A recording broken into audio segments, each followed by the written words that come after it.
Hey folks, welcome back to D&D Out of the Abyss with me, Beanie, and my somewhat useful friends, Scarbeus, Laurie.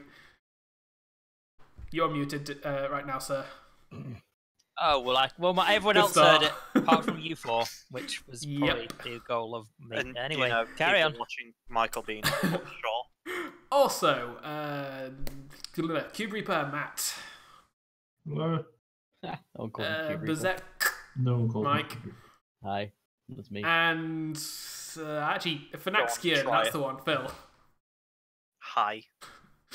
See, I started going with Laurie's YouTube name, meant to go with Mike's, and so I thought I had to give you two at least your username. There's a reason that I actually did the whole layout with putting people's names like just above where their picture's going to be. You might notice I also included your actual names, but I thought for your sake and Mike's sake, it's worth giving your YouTube names so that people can go over to your nice channels and check you out.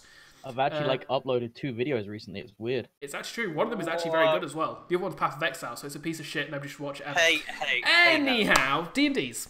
Hey now, that might include me. Maybe I don't know. It does. Yeah. I'm guessing. Bill crying of now. laughter was actually quite entertaining. I thought. So. That legit couldn't do anything. I may actually have to watch that then. The Gmod one is actually very funny though, like legitimately. Anyway, this actual stream, last time in Out of the Abyss, pardon me, story was focused on Renlan and the adventures of the boat crew, who no longer had their boat after setting a harbour on a small island in search of food and water, and also a nice place to camp for the evening.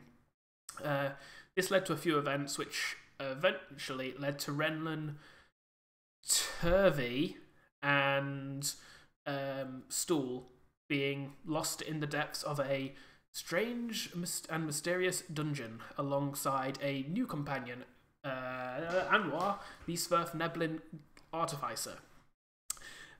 Within this dungeon, their crew managed to come across many different slime creatures, one of which happened to be a sentient gelatinous cube called Glabagool that actually seemed to help them and befriend them. More like Grabagool. More like It Dimagoogan. didn't grab any ghouls. There was no ghouls. Yeah. Well, it was a dark elf. That's ghoulish enough. Wow. What? I mean, that's I know racist. they enslaved you and tortured you, but that's just wrong. That's not okay, dude. That is actually racist. Yeah, just not okay. Anyway, during this time, there was also a situation where Renlan got himself into a very unfortunate situation, basically sandwiched between 2 black puddings. Fortunately, he was able to get behind a door which seemed to have some ancient enchantment on it that kept the black puddings at bay and sent them scarpering back into their pits. It did eventually. All right. Anwar did actually see this when he went over. He saw the door had some sort of enchantment on it that was fading. I know he saw scratched stuff on it. I didn't realize it was enchantment though. He saw scratched stuff. I did actually say this that he could see the fading glow of an enchantment as he approached. Couldn't make out what the enchantment was because the runes and stuff that were actually on the door have been so eroded by the various slimes in the place, as well as just time itself, that you can't really see them except for when they're glowing. And since he couldn't make them glow, he didn't know what it was.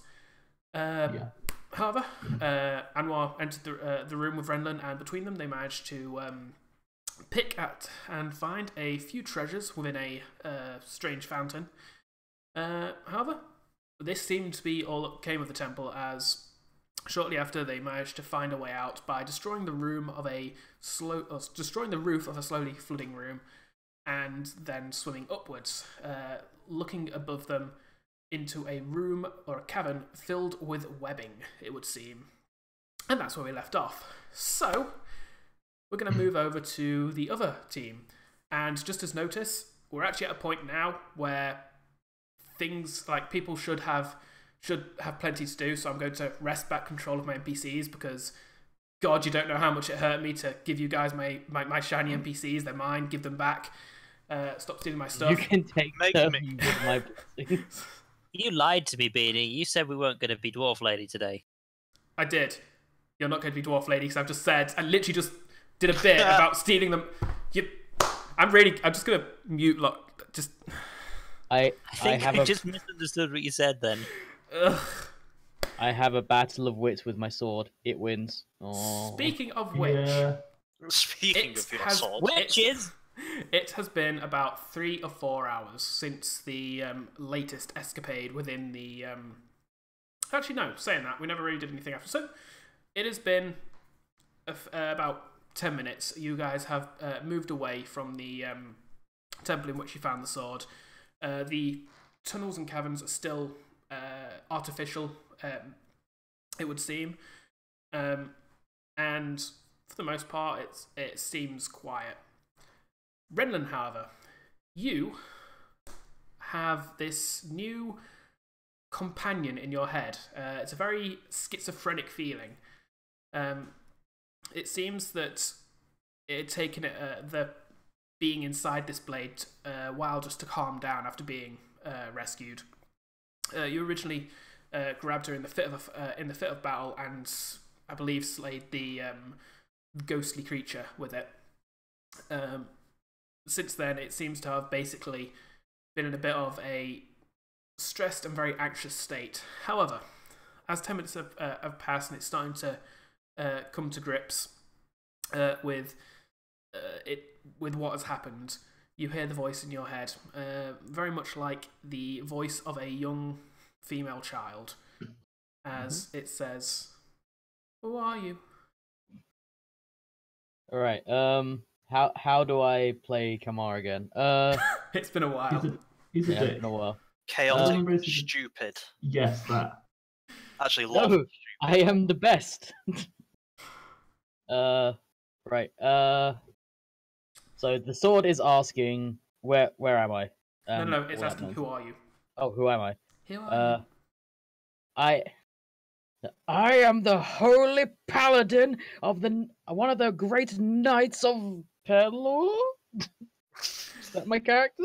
You, Yes, you you don't are sound too Pelor. Pelor, yes, Yes. Pelor. I say it with far more confidence than that.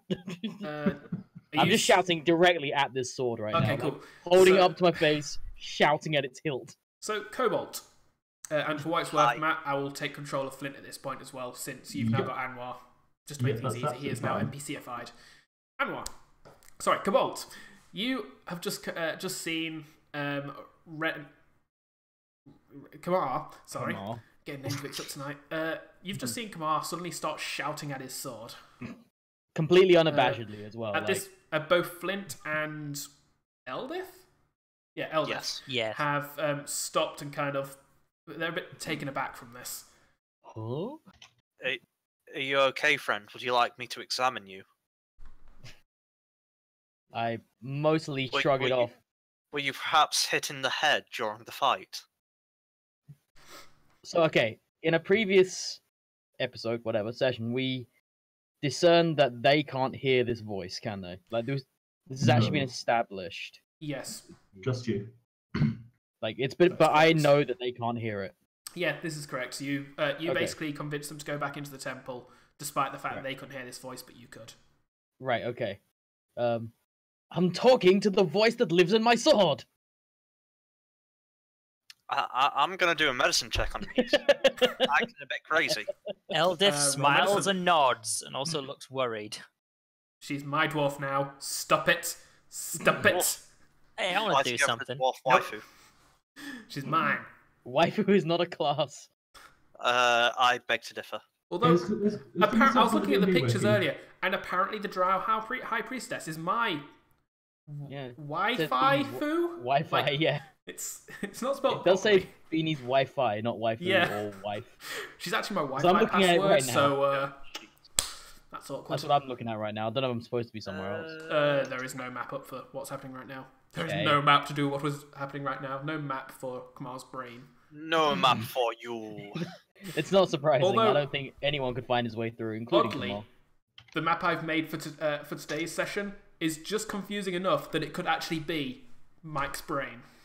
I got 10 on my medicine check. Oh shit, Yeah, I'm using my roll, bit not Trevor's. unsure. It's possible that when you've heard of undead creatures that can not only drain life force but also drain the essence of various like the attributes of people. So you've actually know they can actually steal people's wisdom and intelligence. It's possible that the ghost had some sort of effect on his mind.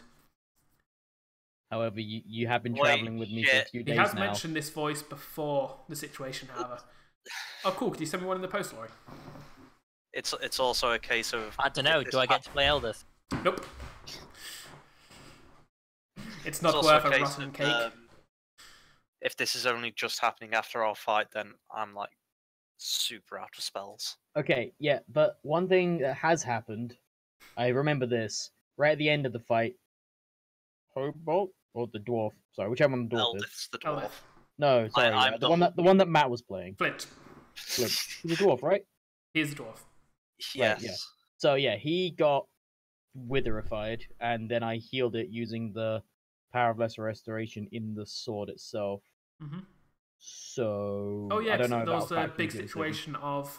Sorry, it's actually been a while since that session. I've actually forgotten what things that happened as Yeah, well. so it's like It was it was Flint whether was you very wanted to afraid survive of the or not. sword, effectively.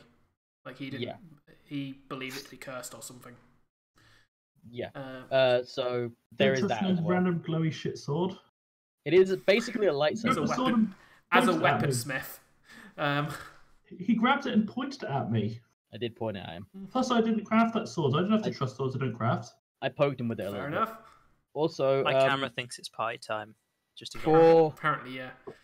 just for context, I'm gonna paste the link in Discord. Is that those stats accurate? Because I know the Turvy pick wasn't accurate, so I'm just checking this one is. If you guys want to carry on your conversation between each other, I will check this out. Yep. I'm just... You don't seem too well, friend. You're talking to a sword. I have been taught from a young age it is rude to not discuss things with people who talk first. Therefore, I am having a conversation. It is rude to not reciprocate. With a And sword. continue staring at the sword hilt the entire time. Yes, you imbecile! The voice is in the sword. Obviously, It's a sword. It is not a person. I am done explaining this to you.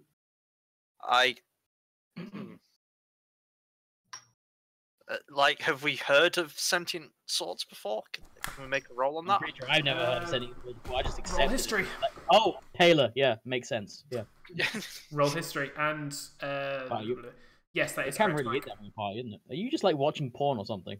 1. One for history, as in like a nat one. As in, yeah, I have +0 to history. You're Wow, you're actually struggling to remember the battle itself. Like you're suddenly questioning what sword he's talking about. What is history? Just like looking at that, like, no. This is clearly He's the always first. had that sword. This The is the battle has first taken minute its in all of effect on you. existence. Obviously, things have never happened before this. Just gonna go. I can't say I've ever heard of a talking sword. Well, you've heard of one now, obviously. No, I've yet to hear a sword talk. Well, there is a first time for everything, I'm sure. Now, sword, don't be shy. Continue talking to the great knight of Paler. Is it Paler or Paler? I'm saying Paler. Roll a persuasion check. Oh God.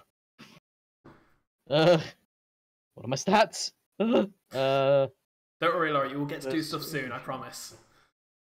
+2. You do get, like, that's the whole point, is you get to Renlan. Like, I did a whole bit, Laurie! A whole bit! One entire Fucking ruined bit. it. 21. So, you actually, just from the little bit you've gathered from this this sword so far, you actually get the idea that this is actually going to be this sword blade in itself is a huge contradiction to your own personality. As Well, yeah. although it is, it's a blade of light. It is literally a blade of your deity. It is from your religion, from your faith. But it is the exact opposite of you. Is whilst you are rough, Angry and violent. fierce, you're that person. This is We are the this antithesis is to soft each other. and gentle. Yeah, you are effectively, Will these two crazy cats ever work it out? It's With- also funny because the sword is smart and he's stupid. Yes. with that in I got that. with that in mind, you realise that you might have to, you might have to change your speaking stance a little bit when you speak to it, because it is you very much realise that it is almost a child's personality. Like if you keep screaming at it, it's just going to be like a child cowered in the corner, tears in the like. It's not. Kamar talking to children. Oh boy. And so he's going to be hitting monsters with a child, basically, is what you're saying. I would say that the persuasion check covers you understanding that, like you. I would hit people with a newborn if it gave me more damage. You're supposed to be good, is all I'm saying. As long as it furthers. What's your alignment again? As long as it, I don't know. For what it's worth, this is at least a newborn sword. It's built. It's born to hit things with. This is probably also the chaotic good. I'm not gonna put Mike anywhere near the enchanted +2 baby. Not gonna happen. Well, you Don't just kick did. the baby. I'm swinging it around right now as we speak. I was thinking, like grabbing two by the legs, nunchucks. Not okay. Even I didn't go that far. That is literally double what I said. Yeah, I'd have gone even further. Yeah, but DM can be evil. He can be whatever alignment he wants to be. That's it. Anyway, so sorry, what are you saying, Mike? Okay. I noticed that I am affecting the child based on my persuasion, so I painfully lower my tone, and I attempt to speak softly to this child sword. I attempt to speak softly and saying, "We can do great work together, as long as you behave yourself, I guess." I am always behaved, friend. Not you. For what it's worth, this entire time as well, the sword has been activated. It's been a glowing blade. Yeah, I just assume that's what it's always going to be. I don't think I've seen it be active yet. No, when you picked it up, it was inactive. It is. Oh yeah, of course. If I'm holding it, it's going to be active, obviously. Fair enough. I was just going to say, for what it's worth, it is. I am not it's smart a glowing enough to sword, or it's just a hilt. Like if you turn it off, it's just a hilt, no blade. That's fair, but considering my only states have been inactive when it was down and active when it's in my hand, don't have the intelligence to put together that this is a thing I can activate and deactivate. Therefore, for what it's worth, just attuning with an item, you even when not very intelligent, you do understand everything about it. It's a weird magical effect. Right. That said, what you justify of that if your character is up to you. I'm just letting you know, in case you didn't understand the mechanics of it. Okay, well, in that case, sensing that I am having a negative effect on our current relationship, and it would be a good idea for us to work together for the greater glory of Pella, of course, I tell the sword to rest now. Our time will come, and then I sheath the sword. Yes, that is a good idea. Rest. Not you! As soon as the sword turns off, you hear audible crying in your head. Followed by, "Don't like the darkness. It's too dark. I'm scared." I immediately withdraw it again and activate it again. Then the blade lengthens out of the hilt, a shining blade of sunlight that does light up the nearby 30 feet of the cavern. And Use your hands placement. The crying. You are the light that shines us in the darkness, new friend. Now come, let's do the greater work of Pelor together. Onwards, friends, and start marching down the. I'm just gonna kind of turn to Flynt, and I'll think like, he knows I've got light on my shield, right? I actually didn't realize you had light. Actually, would bearing in mind that light lasts 10 minutes. It would have gone off after the battle, but there would have already been a light source, so would you have thought about it? Like, the room was already alight, you might not have even noticed it go off, so for convenience's sake, I'm going to say you did notice it had turned off, and the room had gone dark. If you want to light now, you can do. Yeah. Alright, so you've got two light sources then, basically. Woo! But yeah, just because, for continuity's sake. I march off into the no longer darkness. Flynt. We should rest, friend. I'm marching. Flynt just Set the party again, yay! Flynt kind of pats you on the shoulder and says, "I don't think he's stopping to rest," and moves past you towards him. Eldiv just, she kind of shakes her head and says, "Do you really think he was talking to the sword?"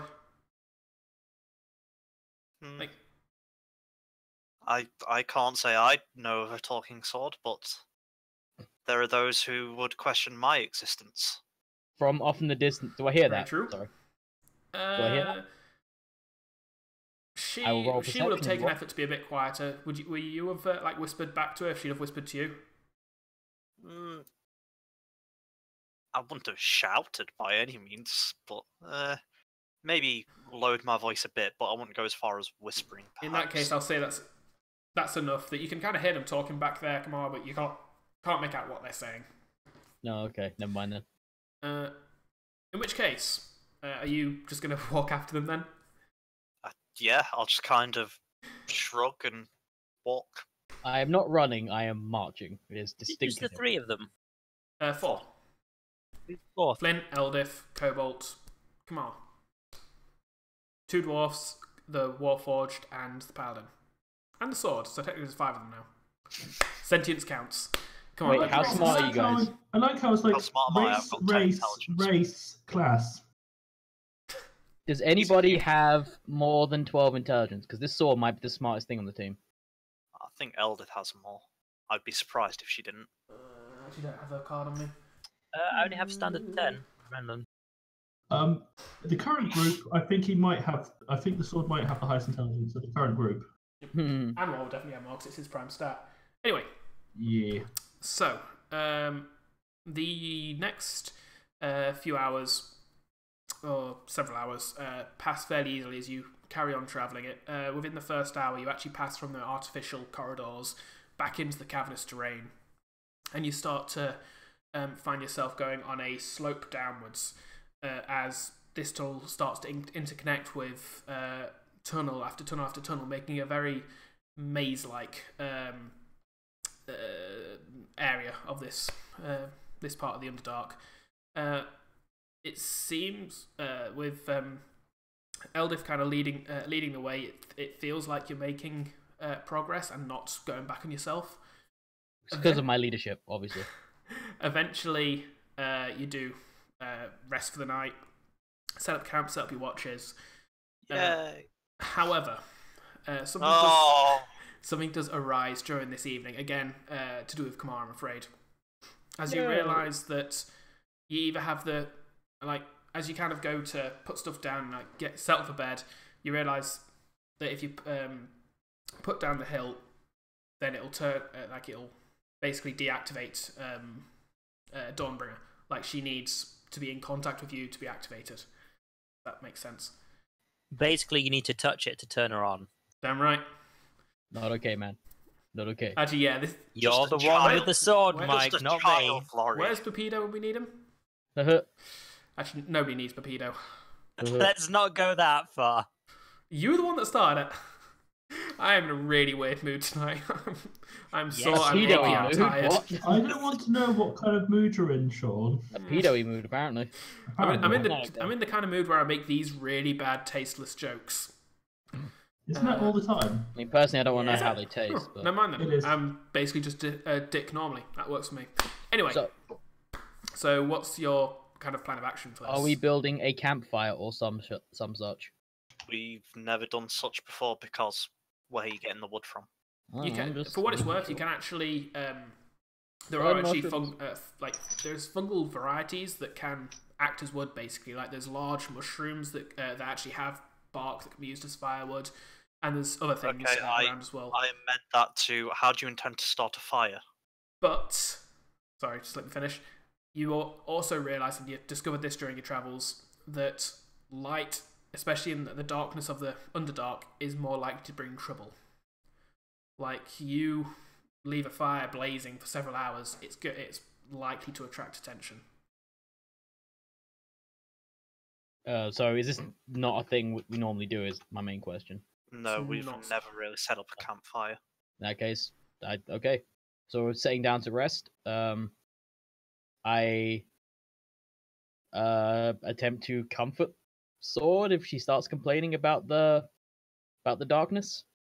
So you're actually kind of putting her down. Well, I can't exactly hold on to the sword while I'm asleep. Fair enough. I'm just getting my facts straight.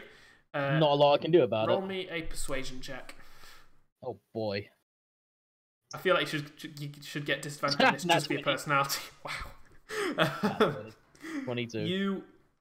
I mean, she's obviously I'm going to get on with her because, you know, Pella and stuff. Yeah, no, apparently Obviously. so. We have a lot to talk about. You put her down. Don't you like murdering? I'm a sword, not a murderer. Same thing.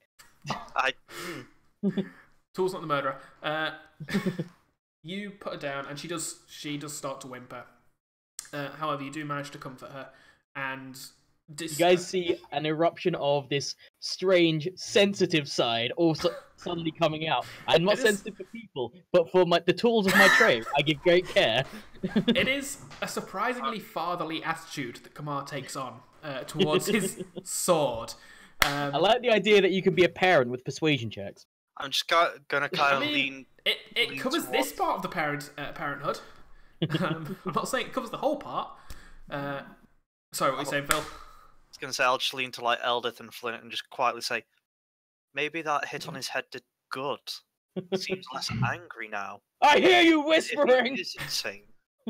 Flynt whispers back, maybe we should just destroy the sword. Just saying. Do I hear that? And do I hear that? I would say that Flynt would be like lowering his voice, but he's a fairly gruff guy. You would hear bits. Yeah, you heard that. Did you threaten Kamar's Bay? Did you forget my newfound child, whom I love like a child? No. He says that, like, not me. He's conspiring to kill your newborn child. I was gonna say that's not forgetting it, obviously. So I actually heard in no uncertain terms that he is conspiring to kill the sword. Or destroy the sword. You heard him suggest it, yes. Okay. I noticeably stand up. Mm-hmm. I leave the sword sheathed. Maybe sheathed, I don't know. Or whatever the equivalent of sheathed is. I pull out my flail. I walk up to them, stand over them, and say, "What did you say, peasant?" I just kind of look at both of them and say, "There's no peasants here." Eldith says, "Now, don't start fighting between ourselves. There's no point getting all up in a tiffy. We need to find the rest of our allies and get out of here." Wait, hang on a second. Is she Irish now? Because I thought she was Scottish before. I cannot do accents. You know this. She was Irish. I'm pretty sure that's the same accent she used before. I was going to say, I feel like... No, I feel like this is Jim Jar's accent I'm doing, isn't it? The Irish one. Like, the first member was Irish. I don't know. It's been too long. Just fuck it. I'm just doing a voice. I'm not a professional voice actor, guys. I'm not a professional DM. Yeah. Let's just get on with the story. And Flynt, he doesn't do anything aggressive, but he doesn't flinch or back down from your stance. I'm straight up trying to intimidate him right now. Oh, if you want to roll intimidation, then. Yeah, like straight up intimidation. Roll intimidation. How does one roll intimidation? Where's my little dice muffle bag? I should really know where this is. Okay, there it is, charisma. Right. That thing you do. Oh, he rolled a 3 on his saving throw. So, okay, well, I'm rolling at a +4.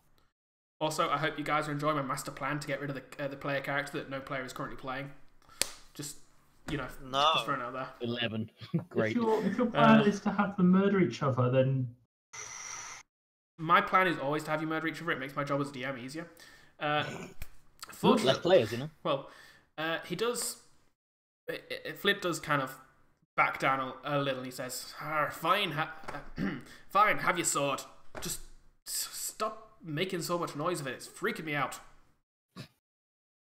I turn away, wander back to where I was sitting down before, I guess, and then say, "You best keep business to yourself, friend," and sit down. You hear him say, "Bah!" and he gets up and goes to his bedroll, leaving whoever... I'm just going to assume you guys have basically set up your watches tonight. We don't need to do that every night, otherwise it drags on. I mean, I guess it depends. It's more a case of who's doing what watch and what order, because you need to roll so you sees the ambush coming. Well, for the sake of convenience, especially when there's not going to be an encounter during the night, I'm going to just zoom past it to make it efficient. Okay. But we didn't know that. We totally did the watching Well, thing. you'd have known that in about a minute from now when I say that it reaches morning. So, spoilers, I guess, but... you do... Kamar, throughout the night, although you do manage to kind of calm Dawnbringer, throughout the night you are basically sleeping to the sound of a very gentle whimper. Like it's like she is trying to be brave, but she does very much. It's not so much a fear as a full-on phobia of the dark. It would seem like this is very much a thing of light. Darkness seems to affect it a lot. However, morning passes. You all wake up. Kamar, you pick up Dawnbringer, and as she activates the blade springing forth, the whimpering does stop, and you actually hear an audible sigh of relief. And you actually hear her start humming. I say, you need not be afraid, little one, for I will protect you from now. The dark need not scare you. You actually roll me one last persuasion check. Oh boy. That was less good. 9. But considering you got 2 over 20 previously, that's enough that you get a warm feeling over you. Like, you actually feel a slight emotional connection to this blade. And I'm immediately enamored. I love this thing. You had me at Pello. It's you feel her feeling, and it is very much, she gets the feeling of comfort, and she does actually feel protected whilst in your hands, it would seem. And you do. She does basically spend the time whilst you're traveling humming like old hymns and songs of your faith. I join in. If I know them, I join in. Okay. Oh, can I do a performance check to see if I'm off key? Great. Yeah, go for it. Fantastic. Because I cannot do this. Is this you're trying to be off key? Actually, no, I can. No, I'm not trying to. Just if I roll badly, then I am. If I roll well, then I'm fine. That one? Ow. Your charisma checks tonight. Yeah. No, it's the actual travel. You guys are all accompanied by the surprisingly on point humming from Kamar. Kamar is in a strangely good mood all of a sudden. However, you are travelling through the Underdark accompanied by... Wow, I've got really funky beats in this religion. And he's just lining up the situation. This wouldn't be quite so bad if it wasn't echoing. Like, you're in cavernous tunnels here. Like, yeah, I didn't think that far ahead. Or Kamar didn't anyway. To be fair, you kind of heard the humming. It wasn't echoing, so you joined in. Yours did. It's a very weird situation. Like I said, Kamar didn't think that far ahead. After a minute, if no one else says something, I'll say, you may want to stop the humming. It is rather loud. I shout, what? I didn't hear you over the humming. What? I just kind of put a finger up to my mouth, just like... Oh my. Oh. At which point, you all... and you've been travelling for maybe an hour from... Like, less than an hour from your camp here. Like, this is very early on that Kamar started humming. So it's actually probably been about 20 minutes. When you kind of... As soon as this happens, you hear a voice from the distance say, "What? Who's there?" Oh, he's allowed to talk. "Hello? Show yourself." "Oh, I'm coming. Don't worry. I'm coming your way."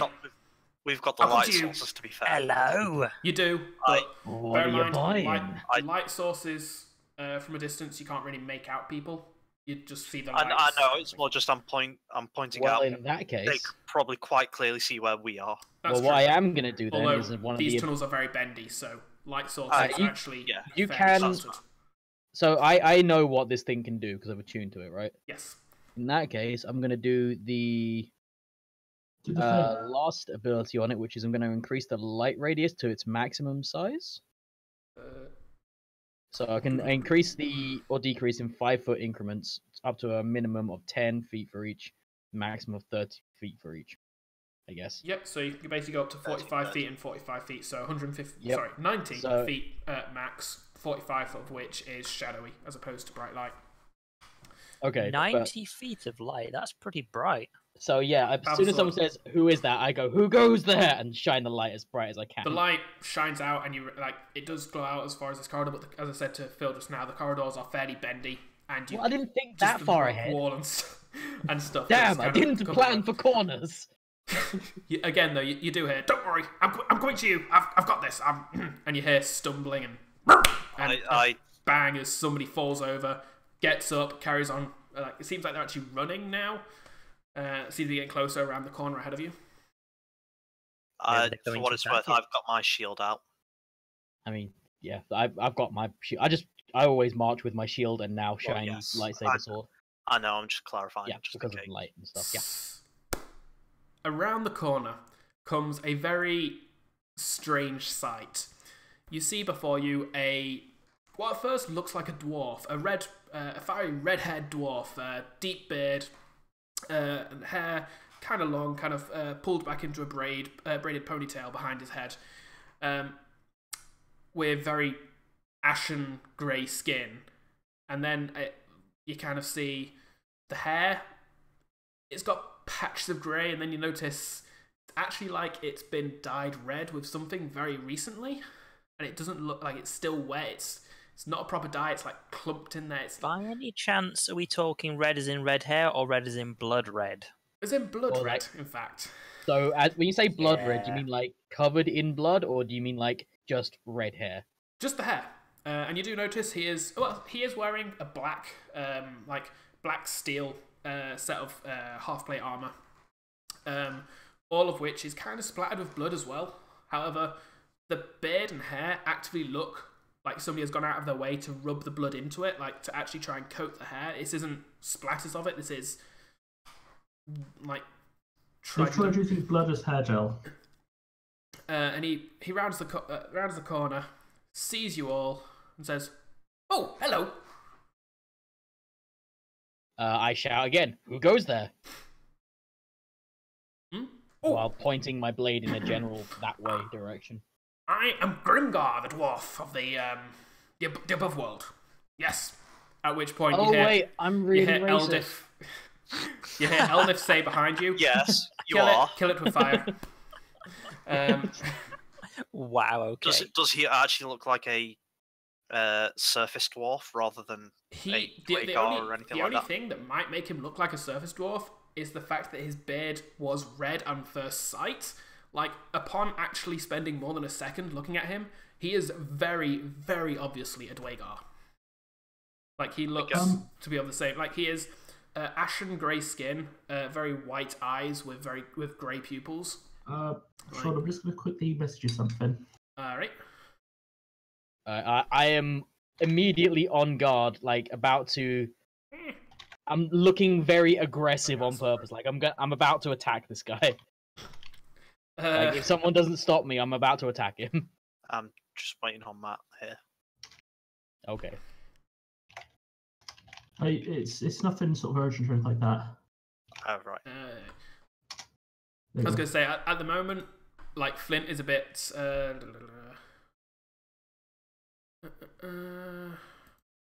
that is a very good point, Matt.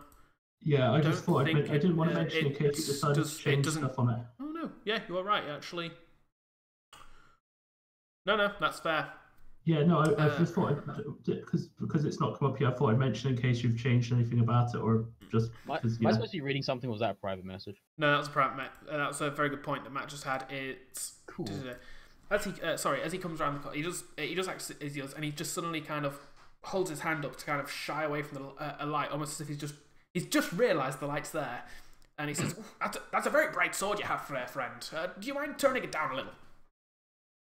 At which No. point, Kamar rushes forwards, blade in hand. Yeah. I'll just kind of say, if you're a surface dwarf, why does the light bother you? Sure, you need it to see. At which point, roll your attack, Kamar. I mean, Like, if you were Also- outright attacking, there wouldn't be much time for talking, unfortunately. more like charging ahead, like with This the guy- intention of this guy- looking like I'm attacking. I'd rather prefer to run up to him and just hold my sword to his throat, basically feign an attack. Okay. He says... I could roll something for that, like I don't know, performance or some shit.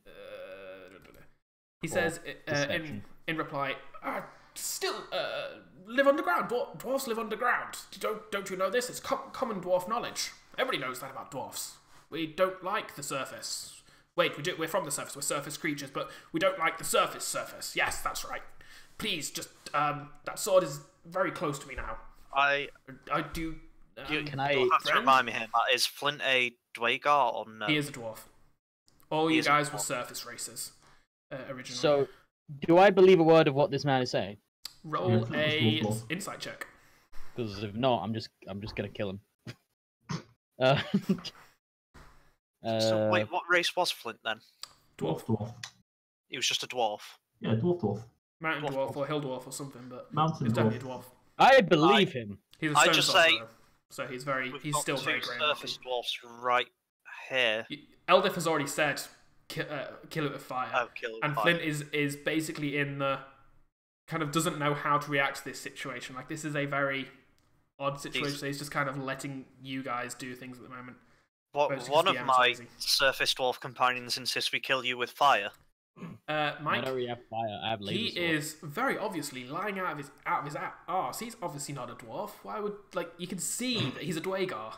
No, I feel like I'm racist enough to be able to tell the difference. I gotta be racist specifically. Exactly. You can see he's a Dwagar. Oh, in that case, yeah, I attack him. Okay.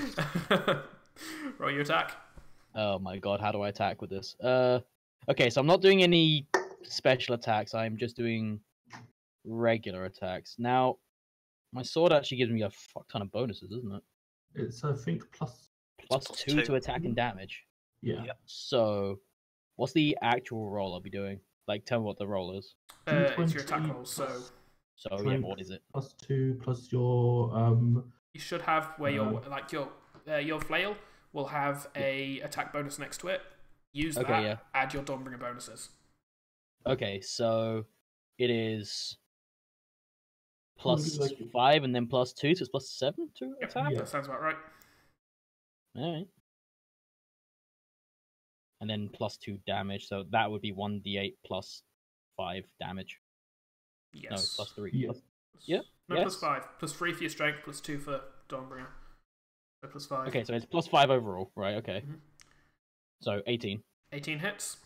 Yeah, so I imagine that my blade was like kind of to his throat at that point. He's made a not truth, in my opinion, and then I just shout, "Die, evil scum!" and then pull the blade back, and swing it at him again. I was going to say, you'd have to pull it back to get the momentum on it. Yeah, It wouldn't like, just be Yeah, pushing that, I will forwards. be. It will be a new attacking swing Mhm. rather than just a poke. So roll d8 plus 5. Is it 1d8 plus 5? Man. I actually have these stats written down already. Apparently I prepared for this. wow. This is just a regular ass attack, and this Why is plus 5. Plus 3 for strength, plus 2 for Dawnbringer. and I want to say that does radiant damage. Let me double check that. So Deals an I have- extra 1d8 radiant damage against fiends and undead. Yeah, he's not a fiend or an undead. So I'm just throwing it out there, Mike. What's your strength? It's quite high. 17. 16. Yeah, so it's a plus 3 bonus. So surely you should have been rolling like plus 8 on your attack. No. Why? On the Two 2 hits. 2 for proficiency, 3 for strength, 2 for Dawnbringer. 7. Yeah, 7. Sorry, not So 8. plus 7. Okay, so then. Yeah, add it's 2 just to 'cause that you roll got then. Plus 5. Yeah. So that's actually a You 20. get your plus 2 from So Dawnbringer. from Dawnbringer as well. So Dawnbringer is actually a plus 7 to hit. So Yeah. you No. At the moment. you bring Dawnbringer down, and she even seems to work with you, guiding herself as she as you move her towards the Dwagar's armpit, an opening in his armor, and catch him quite nastily. He does let out a shriek of pain, and then everybody rolls initiative. So Okay. Apart from me. and Matt, he is also not here. Again, Yeah. don't worry, you will do things this session. Initiative. Just need to be patient. Where is my initiative? Plus 1. Oh boy. Join the club. Yeah, duh. Oh my god. Well, I'm glad I got to attack first, because I ain't gonna attack again for a while. Oh, you got 4. 4, yeah. Hello. Would you get Phil? Is there any way of making this 15. arm bigger? Oh, it's yours. Alright. First person to go is Flynt, who's just still kind of in a not sure what to do kind of sense, although he is pulling out his weapon and getting himself ready. Cobalt. You've just seen Kamar start the combat. I'll kind of rush forward and try and get in between the two of them. They Just are like- in melee, so you would have to actively move one of them to get between them. All right. I'll move the dwarf, the Dwagar, So you're basically going to move them, push him back. because I feel he's less likely to hit me. I will say roll athletics.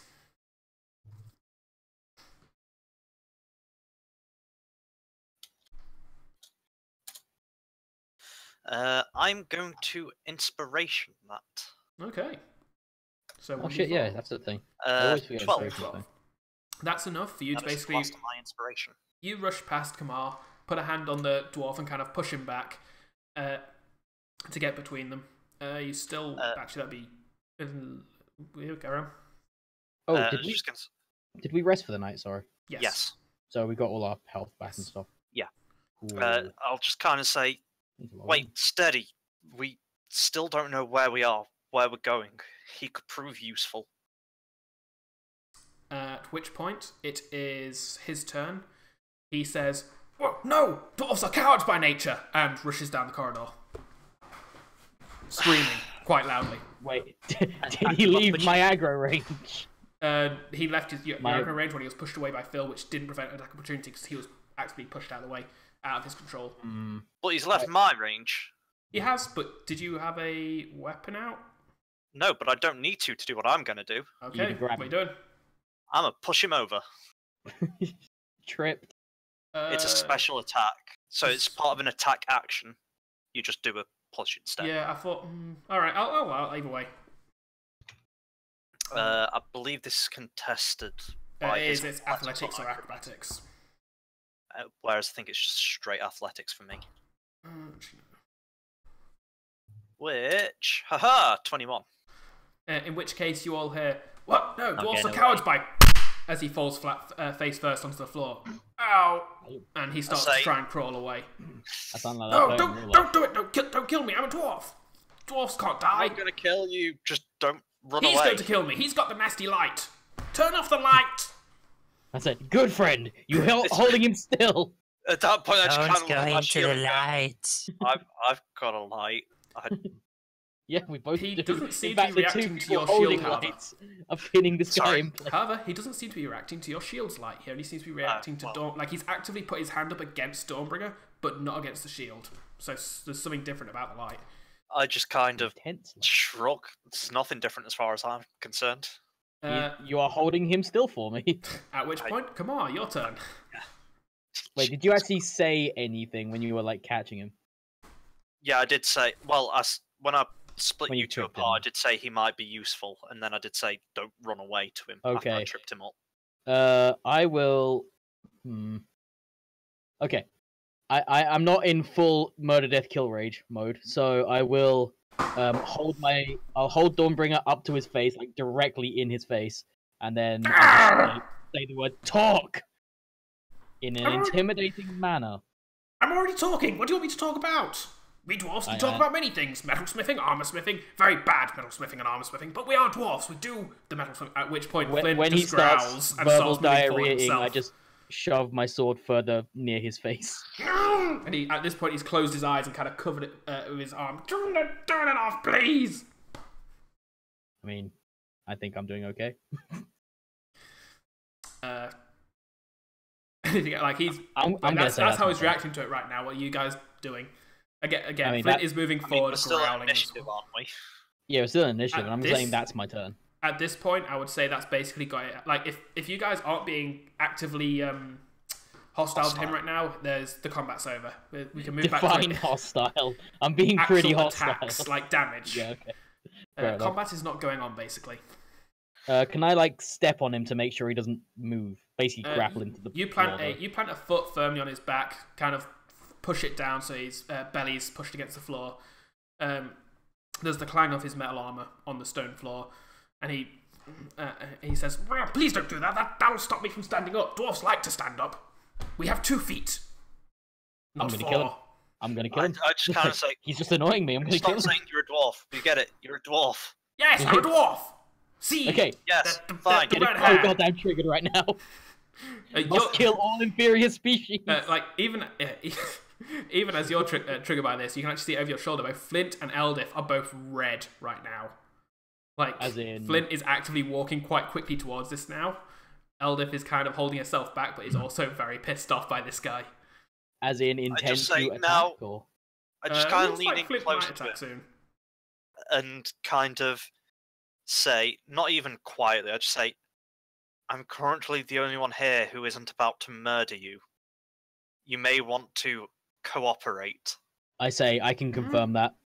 Dwarves are very cooperative. They often cooperate with people. I move the sword slightly not closer very to his nice. face. They're very bad at cooperating, actually, when they do it. They tend to do things badly. I put a hand over his mouth and just say, yes, we've got 2 of them with us who also want to murder you.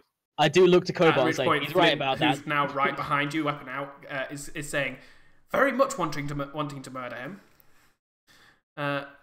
I turn to Cobalt and I say, he is right about that. Dwarves are very bad at cooperating. Like, that is true. At which point, Eldith and Flynt now both look at you. I mean, Well, yeah. it's true. Fight. Give you stare daggers at you. I just kind of look and just go, There's you're no not way helping no. yourself here. I need to help myself. Completely oblivious. I just ignore the comment and turn to our new friend and just say, now, we would like you to tell us where we are and where we can find... And then I turn to Eldith and go, where are we trying to get to? Eldith. There was a town we were going Yes, Beanie, that character you're role playing. was it Velkenvelv? The last time we spoke to our allies, we made plans to go to Gauntlegrim. That's where A fucking what now? Gauntlegrim, home of the Dwagar. Not a place I particularly want to go, but Gauntlegrim. our only... Well, we need to supply up, and that might be where we find them. Did you say Gauntlegrim? I say, Gauntlegrim. yes. Gauntlegrim. As in gauntlets, gauntle, grim. He says, why, you must be... I mean, I'm a dwarf and I'm here, so you must be in the mines somewhere. Dwarves have mines. Not sure what this Gauntlegrim place you're talking of is. Sounds very nice though. Very ordered. Very lots of put a nice hand things over happening, his I'm sure. mouth again and say, right, okay. I'm not helping yourself here. I'm gonna kill him. I'm just gonna kill him. It's too Do annoying. you know where there is a town nearby, a village, an outpost that isn't drow controlled? Oh yes. Take my hand off. Oh yes. If I'm down here, if these are mines, then there must be an outpost somewhere. It should be up there somewhere. Although I'm a dwarf, so I can live a little below it. It might be down there somewhere, or anywhere I in stick between. my hand over his mouth again and say, no. Specifics, directions. Get on with it, Mike. In general, there is probably an outpost. I need to know where it is. Take my hand off. Unfortunately, my head's a little fuzzy right now. I'm not fully sure where. I do a medicine check on him. Roll medicine. He sounds a little Is bit that off because as there's well. only one way this guy could be like this, and it's because he's on drugs? Well, he's saying his head's a bit fuzzy, so I'm gonna check to make sure he's all right. If he's just got a banged head, sure. Is this a medicine from you as well, Mike? No. I'm counting something different. 22. You realise that, like, as you're talking to him, you actually start to realise that this might actually be a full-on... Like, he is physically okay. Like, even all the blood over him and stuff, you can't actually see any wounds on him except for the one that the Kamar did. However, mentally, you actually think there might be... Like, he seems to believe what he's saying. Like, he is... I mean, he is a dwarf. He's a dwarf. I mean, he is a flavour of dwarf. Is this something I think a lesser restoration? For what it's worth, just a quick pointer.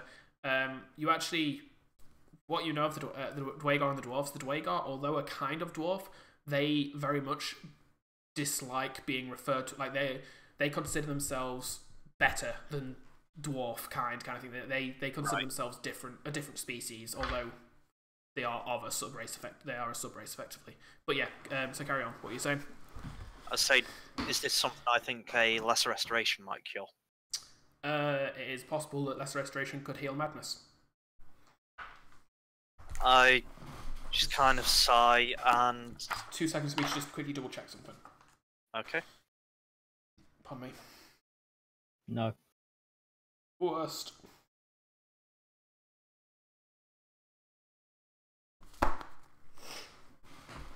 Alright. Carry on. Yes, I was right. You think that would heal it. Okay. I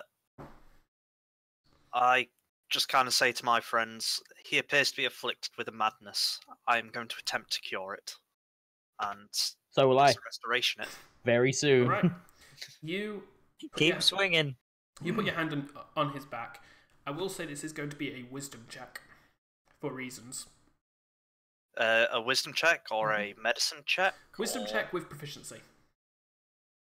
So, basically medicine check.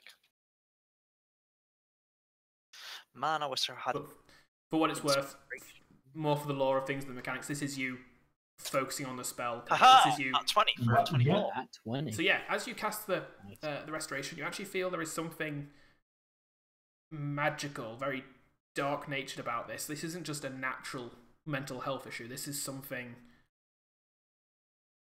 This is some outside force affecting him. As the madness fades, you see he kind of stops for a second, still covering his eyes. Like there's a moment of realization. You hear, what the hell? And then, as suddenly he just expands, suddenly becoming 3 times his size. I just say that's how you thank the ones that heal you. And that's combat. Stab the shit out of him. This is initiatives. Aw, man. +1. But I didn't get down to 0. Aldef, Cobalt, Kamar, Flynt. For what it's worth, Beanie, because I have been afflicted with madness prior, is that a darkness I recognised? Nope. The madness that you recognised was actually through fear. It was a natural thing brought on by a incredibly terrifying situation. Like, unfortunately, we'll use that for him. To do so.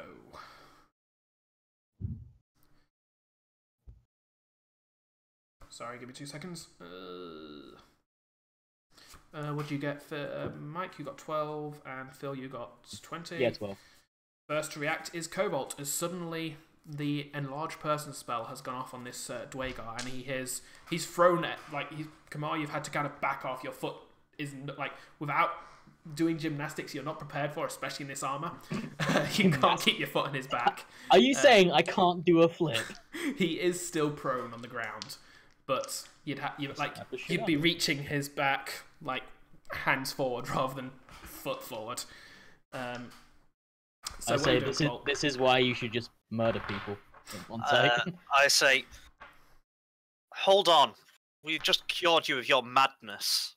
The least you could do is not attack and listen. You've cured me. Now I can concentrate on killing you. You just hear, you're in league with the damn elves. Do you see any elves? Any of your tricks? Yeah, there aren't actually any elves here anymore. There was a drow. We escaped from the drow. We have no intention of helping them. I know of your magic, elf. I won't give you anything. I don't know how you got me here, but you won't get anything from me. I look at Cobalt, look at the guy, look back at Cobalt, and you did cure him, right? I kind of say he no longer refers to himself as a dwarf, though. Progress? At which point, he spits on the ground hearing you say that. Exhibit A. Also, I will say you can roll me insight checks on this.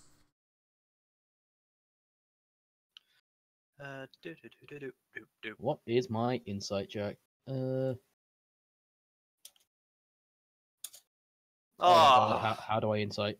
Wisdom. Oh, I actually have that. Neat. Which is a good thing. I just did not roll well at all.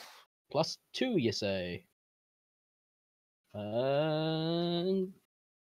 Yeah, 20 again. We're all in these 20s today. Cobalt, you're questioning whether you've properly healed him. Kamar, you actually get the idea that this Dwagar thinks there is he thinks that there's drow magic or elf magic in play. Like he's referring to Cobalt as if he believes there's an illusion or something on him. Like you get the idea that he's thrown pieces into play that aren't here, but he's basing on some evidence that he actively believes in, and he is sounding a lot more sane than when. I apply the universal solution to these problems. Okay. You to kill him. Yeah. Roll your attack roll. Of course, we've made It's your turn. Sweet. So we've discussed this is +7. Yes. Yes. Okay. Oh, guys, Hunter's Mark a bonus action. Yep, you can do that before you attack. Might also uses your bonus action, doesn't it? It uses your bonus action, yeah. I will smite then. Alright. So +7 to hit. Okay. 13? With advantage because he's prone. Mike, that was a D8 you rolled. That was a D8, so... Okay, I'll try 13 I'll on try a that D8, again, actually! shall You That's know what? pretty good. Yeah. If I'll you'd have try hit that would've again, been shall I? impressive. Again, still with advantage, so roll twice either way. So... That's +7, because fucking Dawnbringer is ridiculous. Yep. So, it's worse than the D20. You've got advantage. You've got advantage. It is worse! Can I not have the better on D8 the D8. roll? So, it seems that his growing has kind of thrown you off, and you're still kind of trying to catch your balance. You basically accidentally catch Dawnbringer on the wall instead and hear it "ew" in your head This is as it bullshit. clangs the wall. This is bullshit. This is accident. I'm reporting all these players. He then gets to his feet. Hacks everywhere. I didn't have stats for this, so I didn't expect him to get fucking healed. So does that actually use a spell slot? Cleric, I'm actually good. I know. I'm sorry. I just didn't expect it for some reason. This is I think one you're of the my member of things. the party at the moment. That's a genuine question, by the way. Is did that use a spell slot? I can't remember how smite works. If you didn't know, you activate it when you hit. So no, it does not. Oh, okay, Yeah, right. you've got the smite spells. You would you cast the bonus action, and they're the ones that they will last until you hit someone or lose concentration. Right, but paladin regular smite is. Paladin regular smite is on hit. Okay. You just say right. That's why smite. you can stack them. Yeah, Right. it's not an action or anything like that. Oh, so, okay, cool. But it will use a spell slot. It uses a spell slot, but you don't have to use it until you hit them. And yeah, there's no action or anything like that. It's a. But if I was doing searing smite, for example, it would be I declare that action. before the attack, and it uses up a spell slot. It's a concentration spell, but then uses a spell slot when it goes off or when I break concentration. No, it uses a spell slot when you cast the spell. Right, Spells, okay. You go off. You use the slot when you cast them. The actual smite class ability goes off when you use the smite. Okay, right.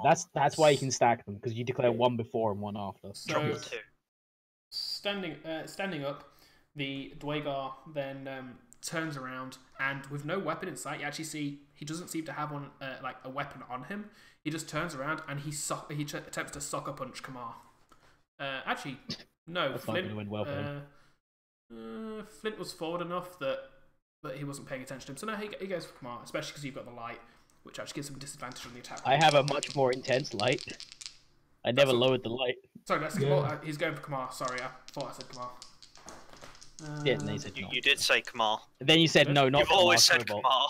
Oh, Said Kamar like 8 times. yeah, said Kamar. No, that's what wait, I thought, but then Flynt you were was wrong. questioning me.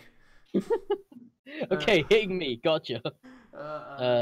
What's your? I have resistance to You do have resistance to bludgeoning and weapons, stuff. so that's if it hits. It doesn't Yeah. affect your AC. you have AC resistance to weapons? is 16 or Oh, 18. You've got your yeah. shield out, 18. so that's a miss. You you basically bring your shield up at the last second, and use it to actively you use the momentum of his fist hitting your shield to kind of catch your own balance, like pushing yourself back towards the wall, like putting a foot up on the wall to brace yourself, and gritting your teeth to get back into the fight. Flynt, Flynt growls and says, "Just kill the fucker." So I have to get Flynt's character sheet here. Sorry. There we go. I really didn't expect. I don't know why I didn't expect this to go to combat. I expect this to be like a 5-minute encounter. Well, that's your problem right there. It Expecting is my anything. problem right there. He brings out his great axe, going for the brutal kill on this. Like he just wants this guy dead. Yeah, it's pretty great. Hmm? Pretty great. The axe. I do have great axe. Yeah, well, it's on your sheet, so. Oh god, yeah, that's what's his faces? The orcs. Oh yeah, so he would use his war pick. Sorry, he uses his war pick, but either way, it's a miss. It basically just clangs into the Dwagar's armor. Eldif. rushes forward and attempts to stab him twice. Hits with one of them, misses the other. Slipping the blade into his ribs. Stabbing him with what? Her short sword, I believe. She has a warhammer. She's got a warhammer. Yeah, I'm getting things mixed up. Lots of things happening. Totally good DM, I swear. She does a bit of damage to him. It is now back to the top, Cobalt. Active combat is happening. You don't think words will be enough to stop this right now? I mean, he decided to grow large and then attack us, so... I just kind of Without say... provocation. I say, please stop. We're not gonna... I'm just looking at the people currently stabbing him like we're not going. Yeah, we're gonna Please hurt him. stop. We don't want to kill you. Roll persuasion with disadvantage. Can you double I don't want to kill you. Roll persuasion with disadvantage. At this point, it's gotta be deception, surely. I don't want to kill him. Cobalt is, Yeah, but you Cobalt said is we. actively trying to stop the combat via, like... Peaceful means. yeah, 0. rather than deceptive. You're too Wow. distracted. Like, you find yourself aiming this more at your own companions than the Dwagar himself. And unfortunately, that means that it does not phase the Dwagar. That was your I action. just imagine I'm just kind of like, we don't want to. No, please, please stop. Don't want to. Every Just- time. You kind of get the idea. You're just powering down that way. Like you're just slowly. Yeah, pretty no, much. no. Oh, somebody get Just like- Cobalt's clockwork key. Just to give him a twist. Wait, is he clockwork? No. No, but it sounds like he was if he was powering down. That'd be amazing if you were clockwork. The Pathfinder saying actually has a lot of cool clockwork golems. I love it for it. Anyway, That's cool. Yeah. anything else on your turn, Phil? That was your action. I'm going with that's basically all I'm trying to do. Fair enough. Kamar. Okay, yes, I try once again to apply the universal solution. Roll your attack. Yep. No advantage this time because he is now standing. I mean, it didn't help me last time. Now I got 13 on a d20. Still a Yeah, miss. Can't hit these fuckers. It might roll it on a d8. You know what? Sure, let's roll it on a d8. Let's see what I come up with. Motherfucker. Who needs d20s anyway? Yeah, really underpowered those dice. Still misses. Just saying. Anyway, it is now his turn as he turns around and attempts to sucker punch Kamar again. Why Growling. could Kamar of all people do charisma rolls but not attack rolls? Because you're a Got this shit the paladin. wrong way around. You're a paladin, you're supposed to be Oh. full of charisma. Did I not include that on the sheet for Dawnbringer? Like that's a feature of the sword, I'm afraid. Sorry, I Right, thought you'd like just it, but suck ass at combat. so he turns around and says, "I'm not falling for your damn tricks, elves," and attempts to punch you. That is on the floor. It's cocked. Disadvantage because you're 18, aren't you, AC? So that's a hit even with disadvantage. So damn. he brings his heavy hand. Like, his hand is about as big as your torso as it slams into you and does 5 points of damage, knocks down to 2 because of your resistance. Wait, you say it knocks me down to? Oh, it's knocked down It's to, right? knocked down to 2. It's like, I it think when knocks he me down knocked down to to 2 health, I was like, what the fuck? Like, what? How am I still alive? So I take 2 damage. Mm-hmm. I'm on 26. It is now Flynt is going to swing. That's a miss. Eldif is going to swing twice. That's a miss. That's a hit. One hand or two hand? She's got two. She's got 2 hands on it. You're correct. That's a 1 hand, 2 hand. I have 2. boop. So Eldif brings her warhammer around and kind of as he's just punched Kamar, you hear a and he just kind of stops there and then starts to fall forwards towards Kamar as the hammer is basically just smashed into his back and seemingly broken his spine. Well, And Eldif says, "Enough of that." I step Thank out God of the way. that thing's dead. Or is it dead? she's just snapped its spine and it's kind of lying down. Well, it's actually currently moving towards you, but you're able to just kind of step aside as he falls face first into the wall and just kind of grinds down into a very awkwardly angled position. Okay, I point Dawnbringer at his face and then just say, yield. Oh, playing dead, are you? He disappears. Oh. Wait, what? Wait, this disappears. isn't Final Fantasy. They're not supposed to disintegrate. I just walk over and stick a hand where he was. You feel Give it a little cold wiggle. metal. He is still there. He is just invisible. I Oh, say, so he's- hello there, please. Please? No, I'm confused. Don't- I say, I feel the point has been proven that we could kill you if we wanted to. I mean, speak for yourself. But... Do you intend to help us now? That is unfortunate. He's currently face pressed against a wall. He can't. He's not really got speaking as an option. He clearly just went, indicating no. Yeah, that was what I was getting with, like, that is unfortunate you're not helping us, like... It's like, alright, I guess I'll stab him again.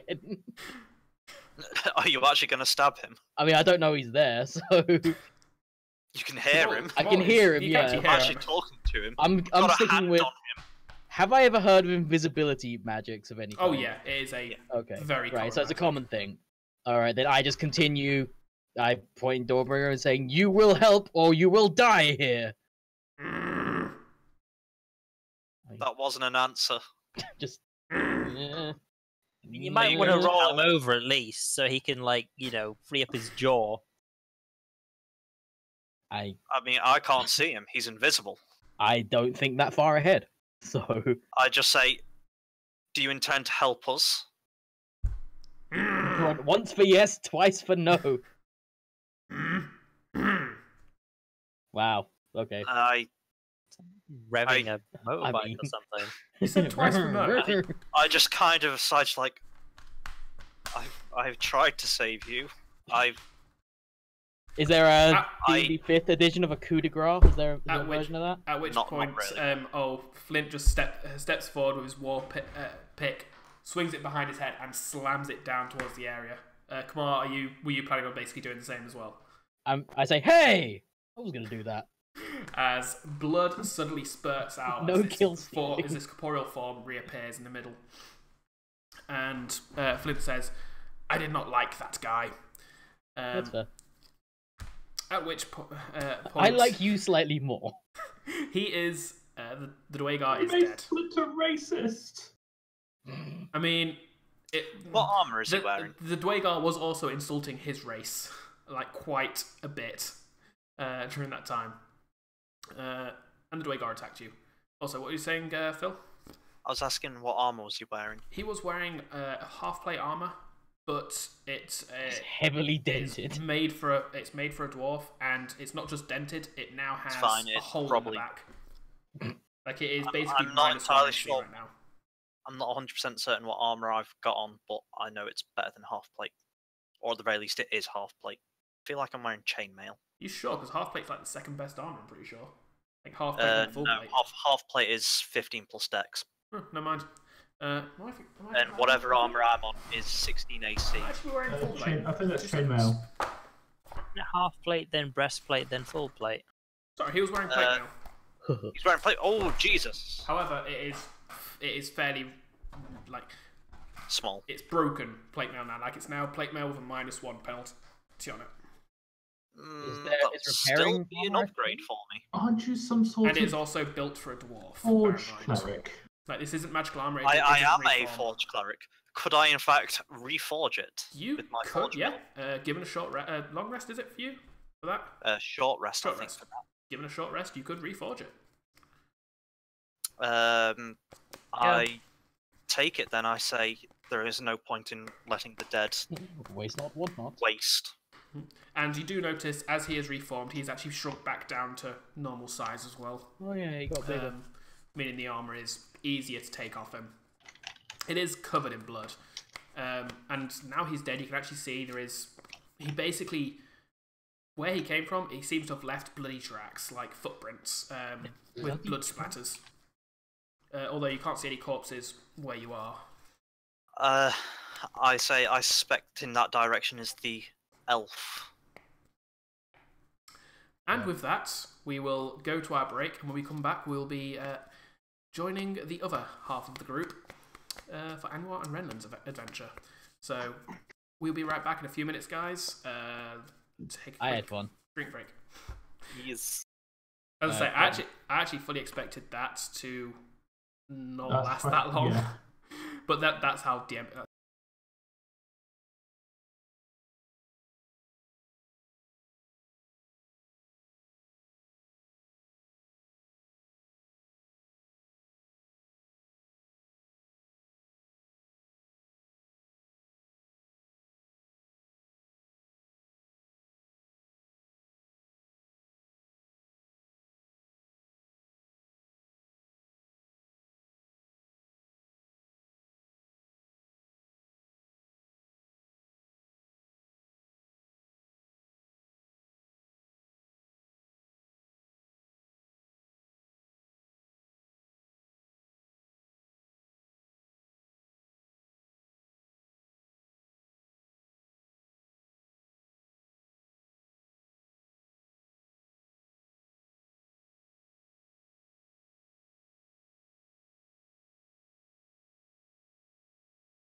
say the only thing that's changed instead of shield, I have identify. I don't mind having identify, but shield's just so nice.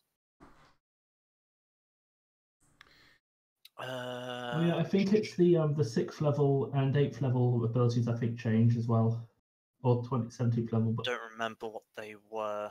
it is. I'm not sure exactly the differences. I feel like the 6th level was another +1 bonus, wasn't it, for Yeah. armor or something? Oh, like that. and also you gain proficiency in Smith tools. Yeah. But yeah. Which I'll write down now.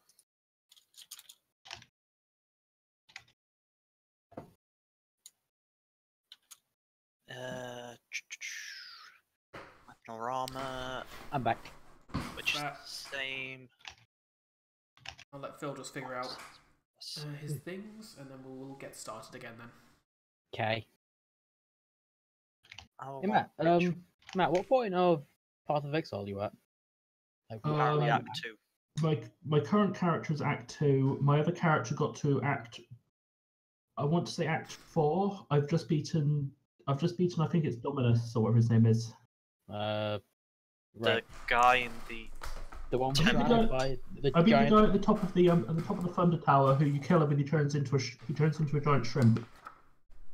I don't remember giant shrimp, but Well, he I know like what you're sinks talking into a pool of blood and comes out as a monster that literally 'Cause, yeah, couldn't hit me. I've got a character in beginning of Act 5, so saying if we were close together, we could just play it together. Ah. But turns out we are not. We can always start again. I'm not really in the mood to start another character. Yeah, I do not blame you one bit. No, it's just fine. Like, cause I've got the thing is in the current league, I've got the items that I need. Matt, it's fine. At level 6, I still get some nice stuff. I still get 5 resistance and +1 while wearing heavy armor. Yeah, I think I think that might actually be better than it was before, but it's different, definitely. Are we Yeah, ready? I feel like some stuff is different. So yes. You side? I'm ready. Yeah. Okay. Yeah. We're moving on to the other characters anyhow, so if you do need to do anything behind the scenes... That's you more can- just what I was going to ask about. Just because I was going to say, we assuming I'm doing that forging stuff, or are you wanting to leave that? We'll get to that when you're not short resting yet, so we'll get to that as we get to it. Like right now, we're cutting off your story exactly where you are, and we're moving over to Renlan and his group. So, back to the game. Renlan, Anwar, you have just emerged from this water. You can see nearby Stool and Turvey also splashing at the top of the water. Stool surprisingly capable of staying afloat by his own strength. You can see above you, 30 feet above, there is a seemingly like cat's cradle of cobwebbing.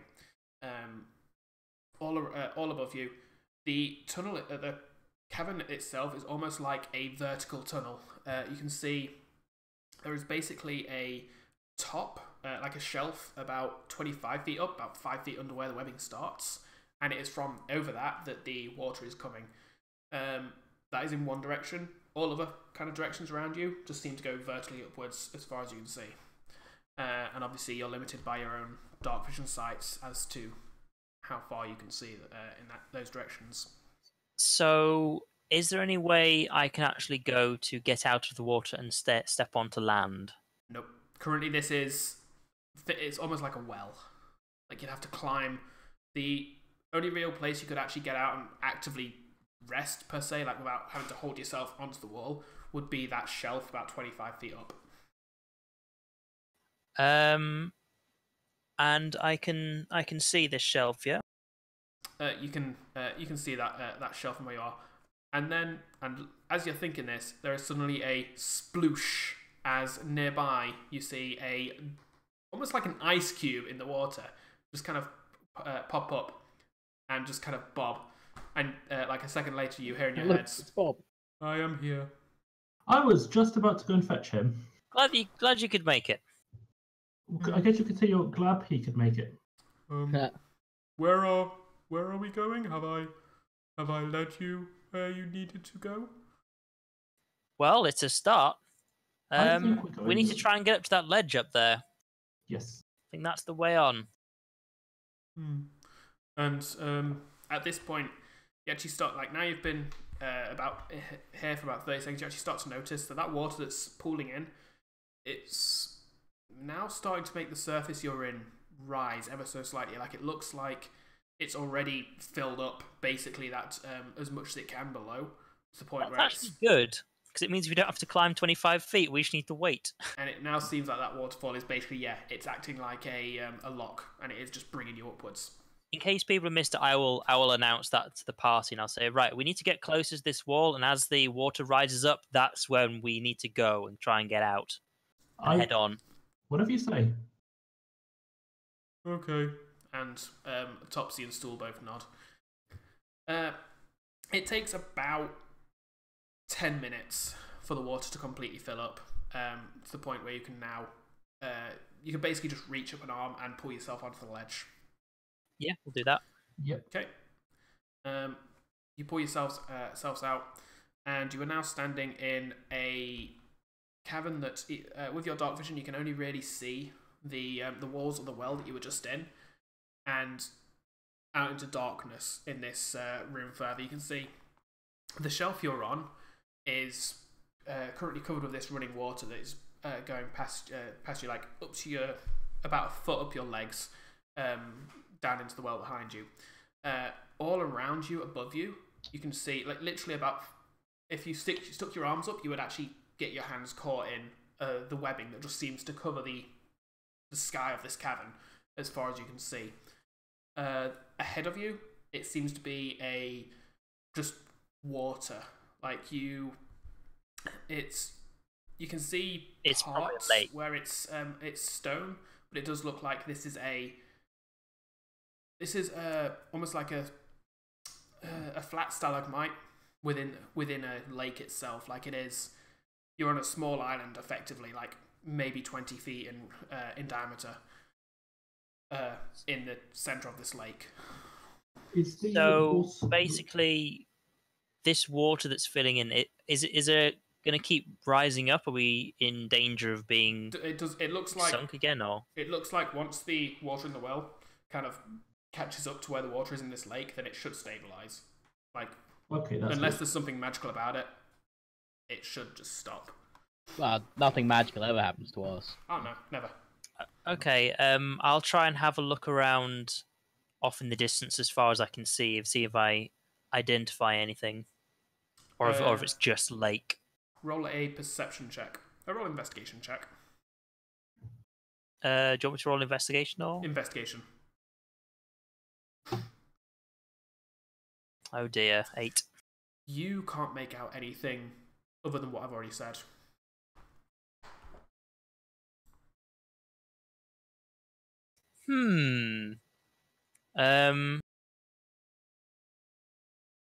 I'm not sure what to do actually if I can't see anything. I'm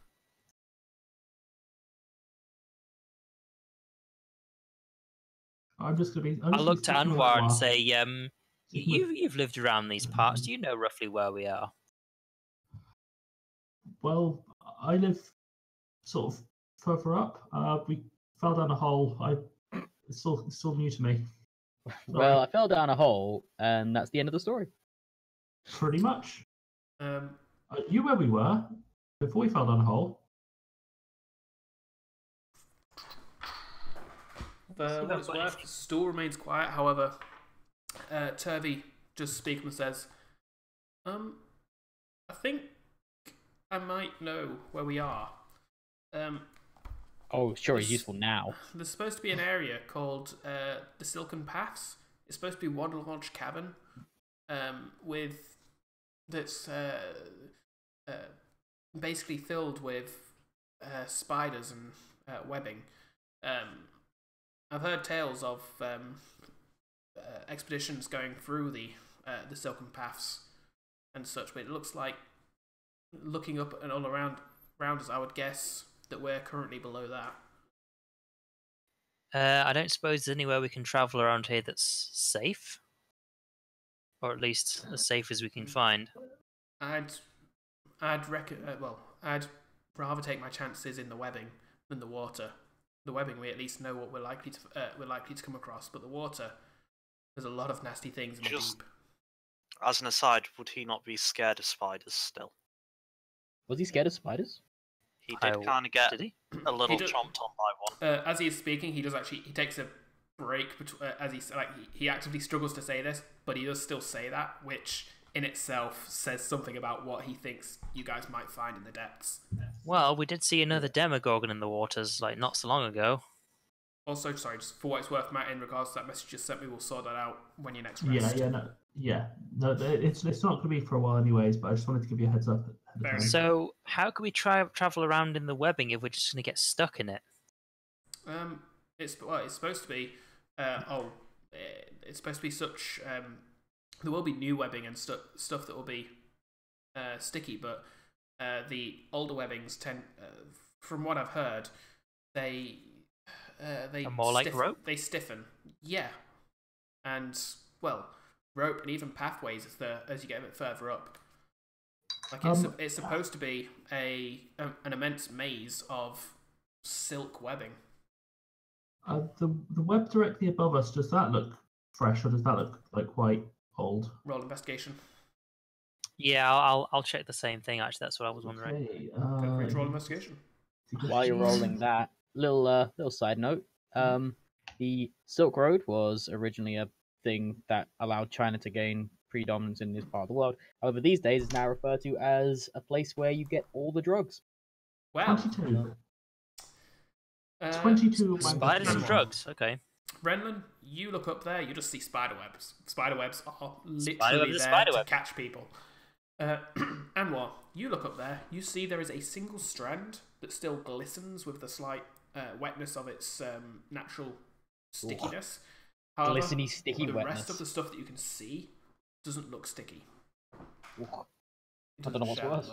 Is there anywhere nearby that looks like we might be able to get up onto these spider webs? You literally could just stick your hand up and grab it to start pulling yourself up. And it's thick, like it's about, the ones near you are about an inch in diameter. So it is thick enough that you can actually grab it and pull yourself. Extra thick. But is it? I keep in mind that's small. Sorry? That's That is a fair point. No, actually, yeah. Everybody except for Renlan can't reach it, admittedly. Renlan would have to help people up to it. Okay. Are you going to say anything out loud about what you've seen, Mike? Matt, even? I've seen. Those do not look fresh. Those look like if we could get up there, we could walk along them. Crusty. Well, you identify your way through here a lot better than I can, so would you be okay leading the way? I mean, this all just looks like spiderweb to me. If we can get up there, then yeah, sure, definitely. Well, I can certainly help you install up, no problem, and Turvey. Turvey is still kind of looking up at it with a lot of contemplation right now.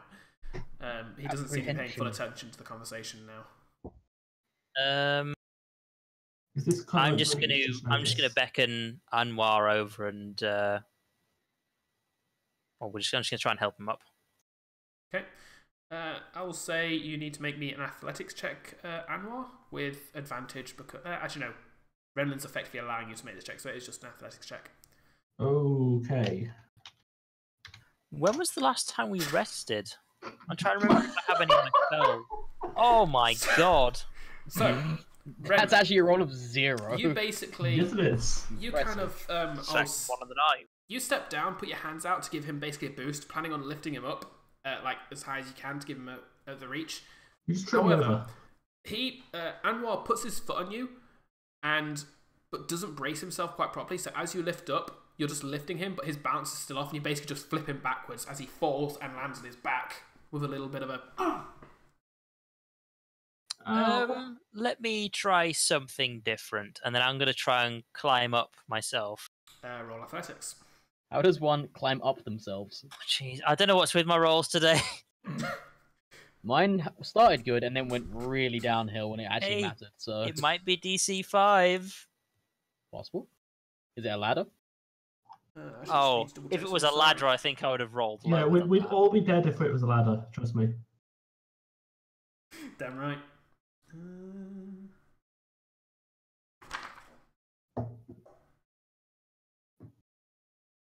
All right. Yeah, that's better than a 1. So that's basically all you need. You're not making quick progress, but you do manage to basically you grab it with both hands, pull yourself up, and and you kind of get your legs around it. But as you're trying to kind of pull yourself around, you accidentally like lose the strength in your arms and kind of fall down. So you're now hanging there from your legs. It takes you about a good 5 minutes to remedy this situation and finally twist your way. So you basically laid down on top of the first strand, kind of holding another strand to brace yourself. It looked like as soon as you get to the first layer, you can actually look up and you can see that as you look upwards, you can actually see the strands do get a bit thicker. You could probably actually see walkways made from these things. Okay, I'll hold my arm down. Up. You, yeah, fair enough. Roll an athletics check, Anwar, if you're trying to get up with that. I'd probably help it, trying to see if I can help the others up first. All right. Stool will make his first attempt then. Nat 20? Not nat 20, unfortunately. He doesn't torpedo it. Damn it. You basically... It's a I very hard... grab him by the leg and just throw him. It's a very Could hard you explain job. to me exactly how I help a mushroom up? That's what I'm trying to figure out now. You basically get into a position where Anwar, you kind of... Like, Stool is a very light being, fortunately. So you're able to kind of lift him up yourself. And Renlan, you're able to basically reach down really hard to balance this, but you do manage to pull him up.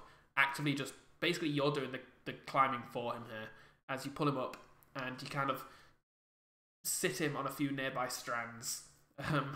It's basically, at least until you get to the thicker strands above, you're basically going to be carrying Stool up. It's going to make climbing for you guys a little harder. Never isn't funny. And then I'll beckon Anwar. Anwar? I was going to help up both of the others first, just because I figure... You say both of the others, you're not... I get the feeling we're not going to be getting the ooze up here. Because anything he grabs onto is going to dissolve. For what it's worth, the ooze is kind of currently kind of bobbing in the water that you guys had come out of. Like, he's not gone onto the little island you went on. Is he able to climb walls like the Black Puddings can? Gabagool, are you able to climb walls? 2 seconds. I don't think he is. Damn it! I don't want to lose this guy. No, we need to take him. We need to take him with us. He is our friend, and we shall call him Snuffles, and we shall love him and feed him and take him on walks. It's just if we ever bring him up, he's just going to dissolve everything we bring on him. Like, we'll be on a walkway, and he'll dissolve the walkway as we go. Just kind of bobs there in the water and says, "I don't think I can climb there." Well, my friend, you've been very helpful to us so far, and we would have got lost without you. Whoa. But unfortunately, I think this is where we might have to say goodbye. Is there any way forwards or the level we're at the moment that could possibly lead to a way up? Not from where you can... Like, the only way up that you can see right now is the webbing, unfortunately. He does say, "That's a shame. I feel like I need to go that way. Maybe I will look for an alternative. Yes, that sounds smart." If you can take a route by the water, maybe we'll meet up again in the future. Where are you going? Where are you guys going? You're currently exploring. We're heading to a place known as Gauntlgrim. This is the moment of, where are you going? Yeah, where the fuck are we going? No, I don't know where we're going. That The group, I know where we're going. We were just moving because it seemed like the thing you should do. That doesn't sound right. Is there anywhere else up there? I don't know. All I know is we're supposed to be going to Gauntlgrim. I'm lost here as well. No, I need to go up there, but I don't need to go there. Where do you need to go? I don't know. Is there? Do you know of anywhere up there? I've completely forgotten the name of the place now. Bling. Go on. Are you meaning your home settlement? Is Blingdenstone. Blingdenstone. Like, if he's just asking for other places up there that I know of Blingdenstone. He kind of stops a second, and there is almost a tone of recognition in his very dull voice as he says, "Ding. Yes, there. I think there. Don't know why though. Why? Do you know if your hometown is on the way to Gauntlgrim? I don't have a hometown. I am. I would say that to Anwar, by the way. Oh, you're saying that to Anwar? Sorry. Yeah. Is it? You actually know that Blingdenstone is if you think of the Dark Lake, which was the big thing that you guys were on for a while, the Kuotoan town was on the southeast banks of that. The Gauntlgrim is on the west banks of that, and Blingdenstone is off the northwest of it. So the route you guys were taking was kind of a clockwise route along the southern kind of side of the lake towards the west. So technically, if you went past Gauntlgrim, you'd eventually get to Blingdenstone if you followed that route. So it's not on the way. His Blingdenstone isn't on the way to Gauntlgrim, but Gauntlgrim could be on the way to Blingdenstone. Yeah. I think Blingdenstone was one of the places where people were wanting to go. I'm assuming Jimjar wanted to go there. However, the other two Sverfneblin didn't seem particularly eager by the idea. Make of that as you will. That is make of it. That's the information as of so far, I believe.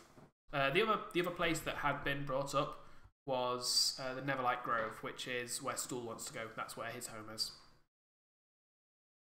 Right, so we've got to drop off a Stool. We've got to drop the kids off at the lake. Drop the kids off at the pool. Drop the kids off at the Stool. That's just overdoing it. That sounds bad out of context. It sounds bad in context. No, you're just dropping off at the stool so they can sit at the table and have their dinner. What do you think? The term dropping the kids off at the pool is a euphemism for pooping. Yeah. Has nothing to do with this though, Mike. Shut up. Shush. Oh, okay. So is either of you coming up here or not? I am going to help Turvy to get up. That's a roll Flynt needs to make. You have to actually actively get Turvy's attention before he turns to you, but he does, and he kind of nods his head and slowly makes his way up there. Again, this is the lesser of two evils for him, it very much seems. Or the lesser of evils. But he does climb up there, again using Renlan's hand to pull himself up. And for the sake of efficiency, we'll say that Anwar, eventually you manage to get up there as well. It takes a good 5-10 minutes with Renlan's first attempt, it takes about 15 minutes before you're actually all on the bottom layer of this webbing, and you've got a way to go. Like, this is going to take a while. At which point, you all hear a voice from above, and you hear, 5 gold and I'll make it easier for you. Oh, look who it is. Which one is that? That's not a voice you recognise. Is it not? Nope. He's not making a bet. Nope. He's offering services for payment. That's completely different. That is different things. Isn't Gamble McBet's a lot dead? No, well... You don't know what happened to Jim Jar. He just disappeared. In fact, you've not seen him since he was in a different crew to you anyhow. Well, yeah, but... I'll shout up and say, who goes there? 5 gold and an easy way up.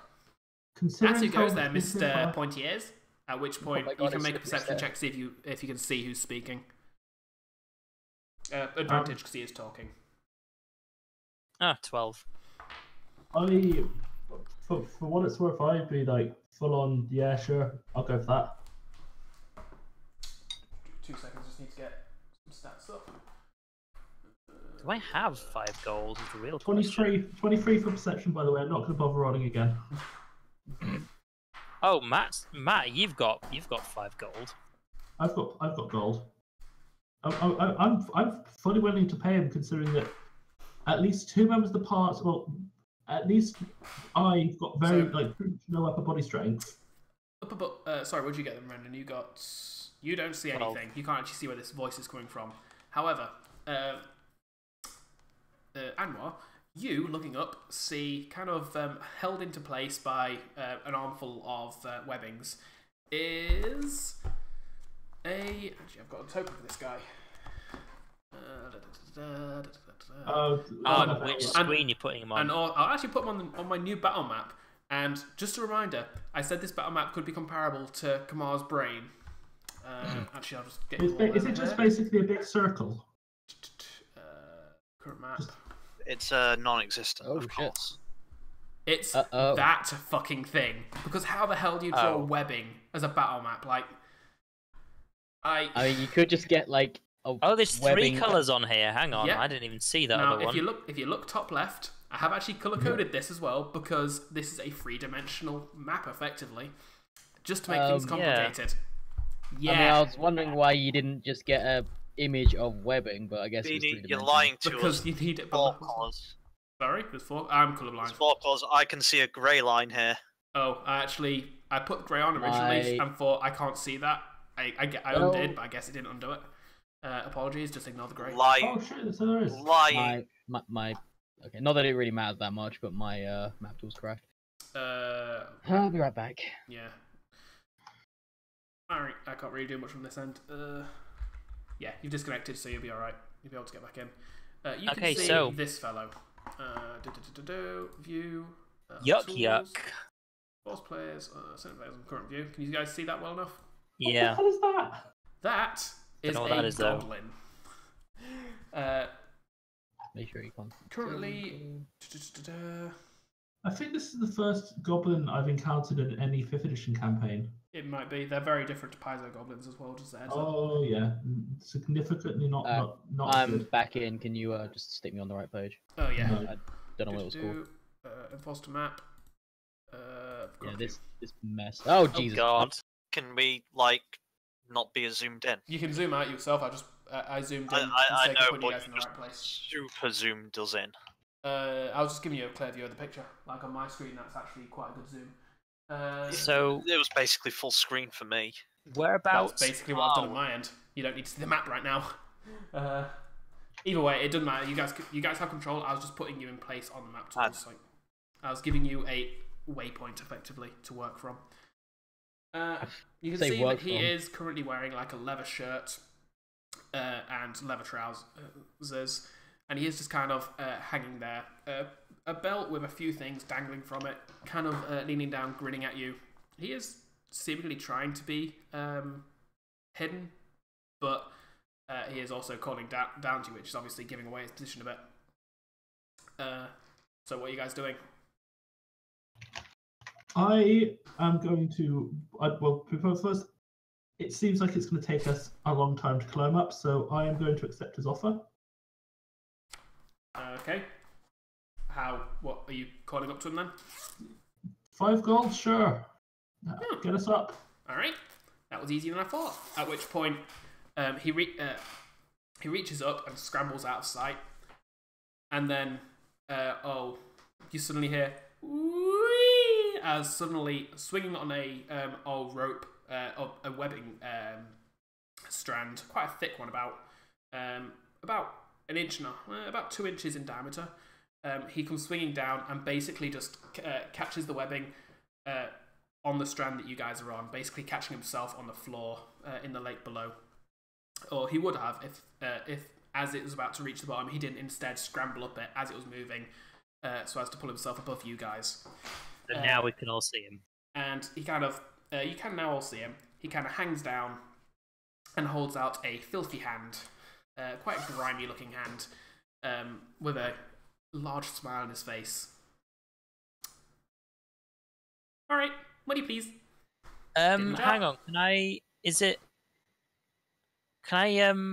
see if he's legit in basically what he's saying? Is it like if he accepts the money, is he intending to help us or what? Or has he got like a grinning looks like I'll just take the money and run off like kind of thing? You get the idea that what he's done in lowering this rope effectively makes it easier for you. Like you've now got a stable rope as opposed to climbing up this framework. It'd be a lot easier to climb using the rope itself. Yep. He's lowered the rope for us. He's basically he's done his job already. Yeah, he's done what we asked him. I hand him 5 gold pieces. He takes that, takes one of them, puts it in his teeth, and puts it in his belt pouch. How many of his teeth fall out? None, but you do see that his teeth are quite nasty and actually no, they're. Oh, that's nasty. Yeah, they're not nice. And he does just kind of smile at you and says, "Good doing business with you. You new to the you new to the webs?" Yes, we are. In fact, we could offer you some extra money if you could help us on our trip to Gauntlgrim. You could lead us the safe and correct route all the way as far as you can. Then there's something else in here for you. I mean, take a bit of money to get us out of this, to get us out of our nice new playground. But I mean, if it's enough, then I'll be willing to take you all the way to that dwarf hold. Or if you're not got enough, I'd be willing to take you to the just the edges of the webs for a lower amount. Oh, also, just 1 second, spider bait, get down there. At which point you hear spider bait. Okay, and again, now coming down another of the webs, you actually see actively skidding, almost like he is like skating or surfing along the webbing, is another goblin. And if you'll let me just grab the token for that one. Spider bait. I refuse. Boop. He's next to Yuck Yuck. Feel free to zoom in. He's a gigantic question. Oh my god. He is about he's about half a foot bigger than his pal. He's been stretched. And if a hammerhead shark and a goblin made love, then that's what they'd make. He reminds me of the guy off of Pocahontas. Doesn't look like love. That looks like some hate fucking right there happened. He as he arrives, he says, "Okay, Yuck Yuck, you found some and Yuck Yuck shouts up, "Yep, found some employers. Good gains, good meaningful gains here. So what's the funds we're talking about here? Come on, let's talk gold. Chinese, please." How much would it cost for you to get us to the edge of the Silken Paths in the general direction of Gauntlgrim? How much is it worth to you? That's a very good question. Very wise, am I? Not quite as dumb as Spider-Bite over there. Hey. Yeah, shut up. How about 50 gold to get us all the way to Gauntlgrim? Is this a... Do you have 50 gold on you? As far as Renlan is concerned, yes, he does. Wait, it's basically I've got the 2 bracelets, which are each worth 25 gold each. All right, I'll say persuasion check then.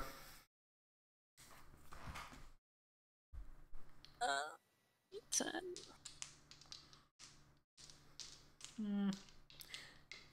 Don't look like you have much on.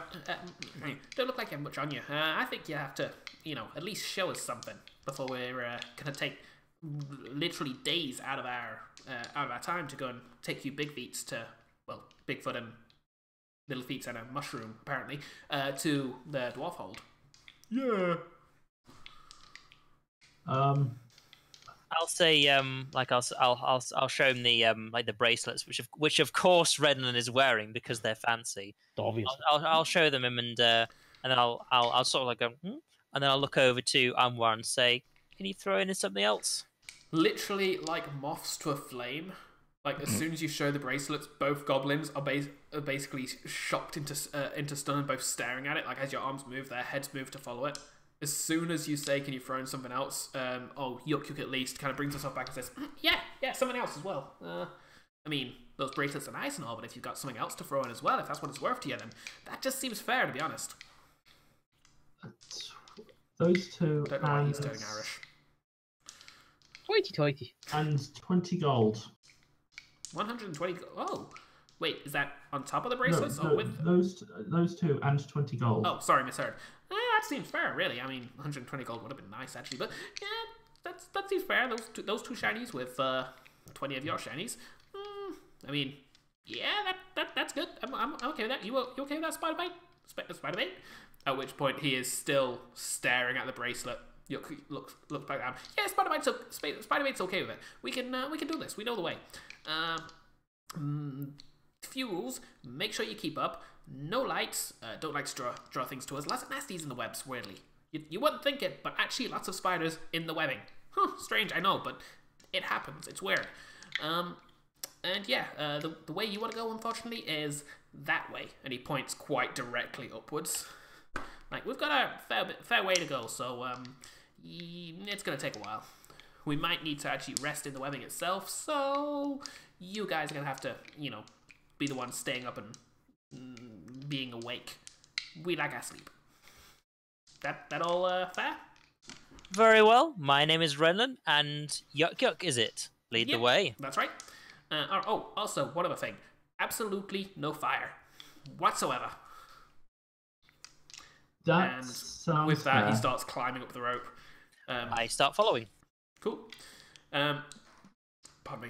With their guidance, you actually realise this is a lot easier. Like, for the next few hours, you find yourselves moving throughout these webs, going quite a direct path upwards. You realise this would have taken you considerably longer if you didn't have these two. Like, they quite often seem to they climb ahead of you. They cut down strands to give you routes. They stop you every so often to point out that strand's sticky, that one's not. They point you in the direction of the thicker strands that make things a lot easier. And by the time this 2 hours is over, you're effectively on what seems to be foot wide, or pathways are a couple of feet wide. Nice. And actually, Are they also made out of webbing? They are made out of webbing. It seems like this entire cavern. You are also very acutely aware that you've probably climbed about 1,000 feet, and all you have beneath you is webbing and then that dark lake, which is a very sounds like a force. fine base jumping opportunity right there. Fine base jump opportunity, and then you miss the jump and hit a web and just. And you're dead. Yep. Space jumping. You do also notice one other thing about the two goblins as they're leading you. They seem to have something that they keep applying to their boots. Like, after the first hour, they kind of stop, and both of them take out a little tin and start rubbing something on the bottom of their boots. And it seems to help them. Basically, they seem to be using it to glide along the webbing. Like, basically, it looks like they're greasing their boots to make it so that they can actually surf along the webbing. I'm kind of curious about that. Not in a kind of I want that thing, but more of a just kind of curious as to what that is. And it's like, what's that you're putting on your boots? Oh, just grease. Just grease. Yep. Bit of meat fat. Makes it a lot easier. Makes it a lot more fun. I mean, a bit more dangerous, but a bit more exciting, but a lot more fun. And with that, he rushes off upwards. And Spider-Bait kind of stops long enough to say, yeah, and then makes his own way upwards as well. No. Sorry, I love this stereotype. What the fuck did I just get back to? After blatant racism, Mike. Blatant nice. racism. I'm sad I missed it. After about an hour on this now horizontal route, you actually notice a light in the distance. It would seem, and think you can hear the sounds of battle, maybe. I'll That's not a good sign. And maybe it is. And with that, actually no, sorry. Carry on. What were you doing? Then? Oh. Sorry, no. Carry on. What were you doing? I'm getting mixed up. I'm sure you were. Seeing as they said no light, the fact that there is light ahead, I'll be like, hey, what's that up ahead? Well, I don't know. I didn't hear anybody else enter the webs before I hadn't seen anybody else in the webs before I met you two. Other than the 8 legs, of course. I mean, we can... Hang on, what did he say? Other than the 8 legs. 8 legs. Yeah. Okay. You know, the things that make the whole... Well, I didn't say that out loud. Ah. I didn't hear what you said. Alright. He says, best have to avoid that though. You know, light brings the nasties out. Don't want to go too near the light in this place. All right, keep going. I'm kind of surprised we haven't seen any, spiders. Oh, I'm sure these guys know the way.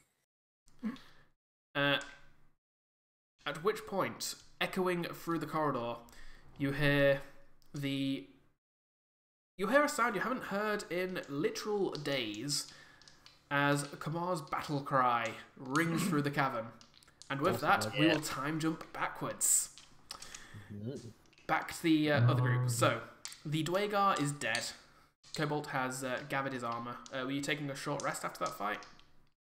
I mean, we can do. I wasn't. I say I could use a bit of time to repair this armor to make it serviceable and usable. I mean, sure. Since you're doing that... We have been marching all day, so sure. So, I assume we've been going for a little bit at this point, so... We'll say that you take about 40 minutes to do your ritual and fix the armor, then don it. And that was plate armor, wasn't it? Yeah. You do require a bit of help to don the armor, but you've got people like Flynt quite easy. So, also for what it's worth, this does mean I now move slower. Oh, do you not have the what's your strength AC for now? it? I only have 14 strength. Oh. Strength 15. What's your AC, Phil? My AC will now be so. Because I've not put on the magic dude stuff for today, it will be 18 from the plate, 2 from the shield, 20, and 1 from being a warforged, so 21. So, 19 or 21. 19 or 21. 19 without your shield, 21 with your shield. But if you want what it's going to be going forward, it'll be 20 or 22. Because obviously I'll be making that armor my goddamn. +1. Oh, but you have to when you take a long rest, don't you? But I have to do it when I do a long rest, yeah, so I don't get it for today. Remind me after your long rest. I'll try. Just to say, I'll try and remember as well. But yeah, just so you're aware, obviously it is going to go up a little bit more. Yep, that's fine. So, yeah. So what? You guys finished your short rest. What are you doing? I'm reminding myself what channel divinity does. That's fair. In character, obviously. Of course. You're actually currently questioning Dawnbringer, who's more intelligent to you. What does this ability of mine do? Oh, well, actually, you'll see it basically, and she describes it to you. Wow, I really won the lottery with you, didn't I? 1 in a million, Kamar. I'll say we should follow this Dwagar's footprints. Perhaps we may find the elf he was disagreeing with. I mean, I guess. At the very least, it shows us a way towards some more inhabitants rather than... I say that, I mean, right now we're just sitting in a corridor, aren't we? Pretty much, but that's this whole place. Well, yeah, but what I mean is there's no alternative options. It's forwards or backwards. Again, the area you're in is very maze-like. It is lots of interconnecting tunnels. Like, you could quite easily ignore this Dwagar's footsteps if you wanted to. I mean, we've got no better choices. Like, we don't really know where we're going. So, onwards, forwards, through the one path that we have remaining. Okay. Maybe be quiet. And then light my sword as bright as it will go. March onwards, my friends! I start marching. Flynt and Eldif both give Cobalt the look of understanding before moving past you and following Kamar. I just kind of mutter more to myself than anything. Like, I like light. I need it to see, but there's just a point of idiocy to it. You're referring to me or what I'm doing? What you're doing. It could be both. Could be both. Also, well, yes. So, about 10 minutes pass as you follow these tracks to a location not very far away, where it seems a battle has taken place. You see a wreckage of Dwagar corpses filling a small cavern. Around them, you can also see about 2 or 3 drow corpses. You can't make out many of them. It does very much seem like if that these two, like just a glance at it, it looks like there was a fight here between Dwagar and drow, and the drow very much came off the better. Like they got about 3 kills for every 1 death. A 3-to-1 kill-death ratio. Not bad if I say so myself. I'll just have a quick poke about them, see if any of them are actually still alive. I guess I'll do the same, because if so, they should probably die. I feel like we're doing it I'm also different not going reasons, to execute them, though. Is the I am. I know you are. I feel like we're doing this for very different reasons all of a sudden. For the first time Probably ever, not. roll opposed medicine checks. How the fuck? Okay. What the shit is my? This is not a thing I should roll. Well, good luck with that one. What the fuck is my medicine? Yeah, Wisdom. unsurprisingly, I'm not proficient in that, so it's just a straight d20 for me. So yeah, I can't beat you. It's a straight d20. So yeah, 5. There you go. I didn't nat 1 it. That's about it. Going through them quite early on, Kamar, you're fairly sure that one of the drow is alive. You're fairly sure he's moving, and then you just realise that you keep leaning over him and to look at his wound, and every time you do, you accidentally kick him, and it causes him to move, and it looks like he's breathing, but he's not. It's a very awkward situation. I stab him. You say accidental. I stab him several times. That's fair. Cobalt, you kind of go around. I'm a little distracted because he keeps moving when I stab him. You notice Because my that axe is better than his nervous system. you look around. I get the reference. It's a good reference. You see that there is a like the Dwagar are very the mortal wounds on them for the most part are very fine, very like precise cuts. It is very obvious that the drow did it, and the same with the drow. It's the wounds are very reminiscent of the weapons that you see by the Dwagar. Much heavier, much like even the axes they use. Basically, they hit and they bring a lot of blunt into it as well, cracking the bones around the impact. You do notice, however, that there are a few, maybe 2 or 3, one of the drow and 2 of the Dwagar, that the weapon wounds look like they may have been enough to down them and eventually kill them, but it looks like each of them has basically a fairly nasty cracked skull, like half the skull is basically cracked away for each of them, as if somebody has basically taken their head and rammed it against the rocks several times. Was it me? You haven't seen Kamar do it? Like, he's currently stabbing a drow, but he's not slamming their heads against the wall. Flynt and Eldif are both walking through the room, kind of keeping pace with you, and both spitting every so often at the corpses. Am I certain the one I'm stabbing is dead yet? You're pretty sure it's no way it just moved. Ah, shit, keep stabbing. I'll describe. Fucker won't die. I'll describe what I'm seeing to the others, just so they're aware of what's happened. But I'll also say we should perhaps be on the lookout. It's not common for a battlefield to be left with no survivors. There's one right here. Keep stabbing. And this is Eldif. I think we saw the survivor. And however, one thing that isn't common down here is a battlefield being left alone for long. There's a lot of carrion creatures down here. We probably don't want to be around this stench much longer, or something nasty is likely to find them. I agree. We should do a quick search, see if they have anything worthwhile, and move on. Agreed. And both her and Flynt move about, start going through the pockets and stuff. I will also search. Okay. which is... Is this very obvious undead dead yet? I mean, eventually you manage to stab it, and pulling your blade out doesn't cause the body to move. It's weird, but it might actually be dead.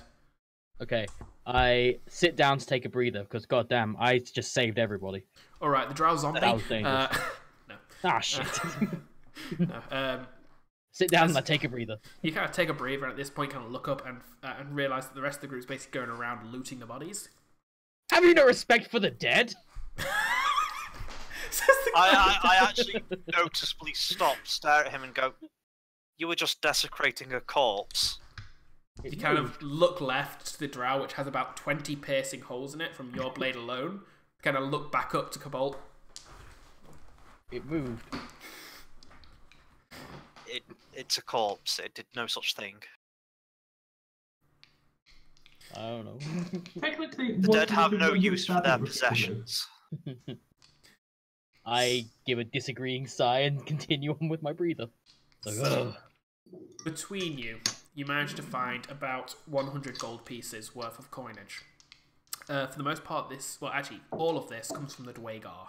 You don't find any on the drow whatsoever. You get the idea that if these were expedition scouts, they don't carry money on them or something along that line. They don't seem to have any on them. Money a thing in the Underdark?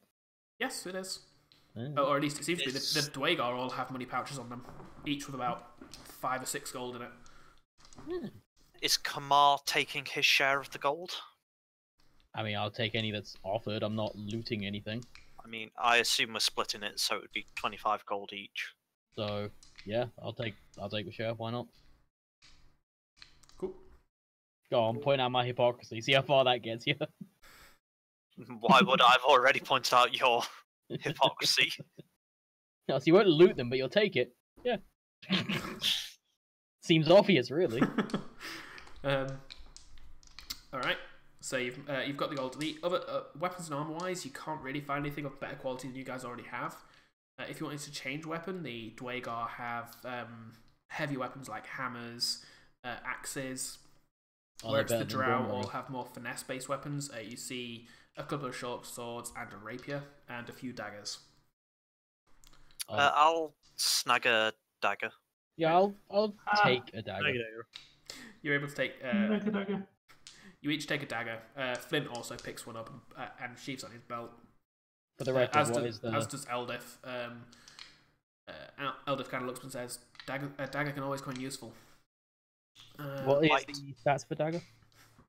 1d4 plus dex, and then 20/60 for range. Yes. I believe they're light and throwing weapons. Mm-hmm. Yep. Yeah. Ooh, So 1d4 plus 1 for me. Light and finesse and throwing.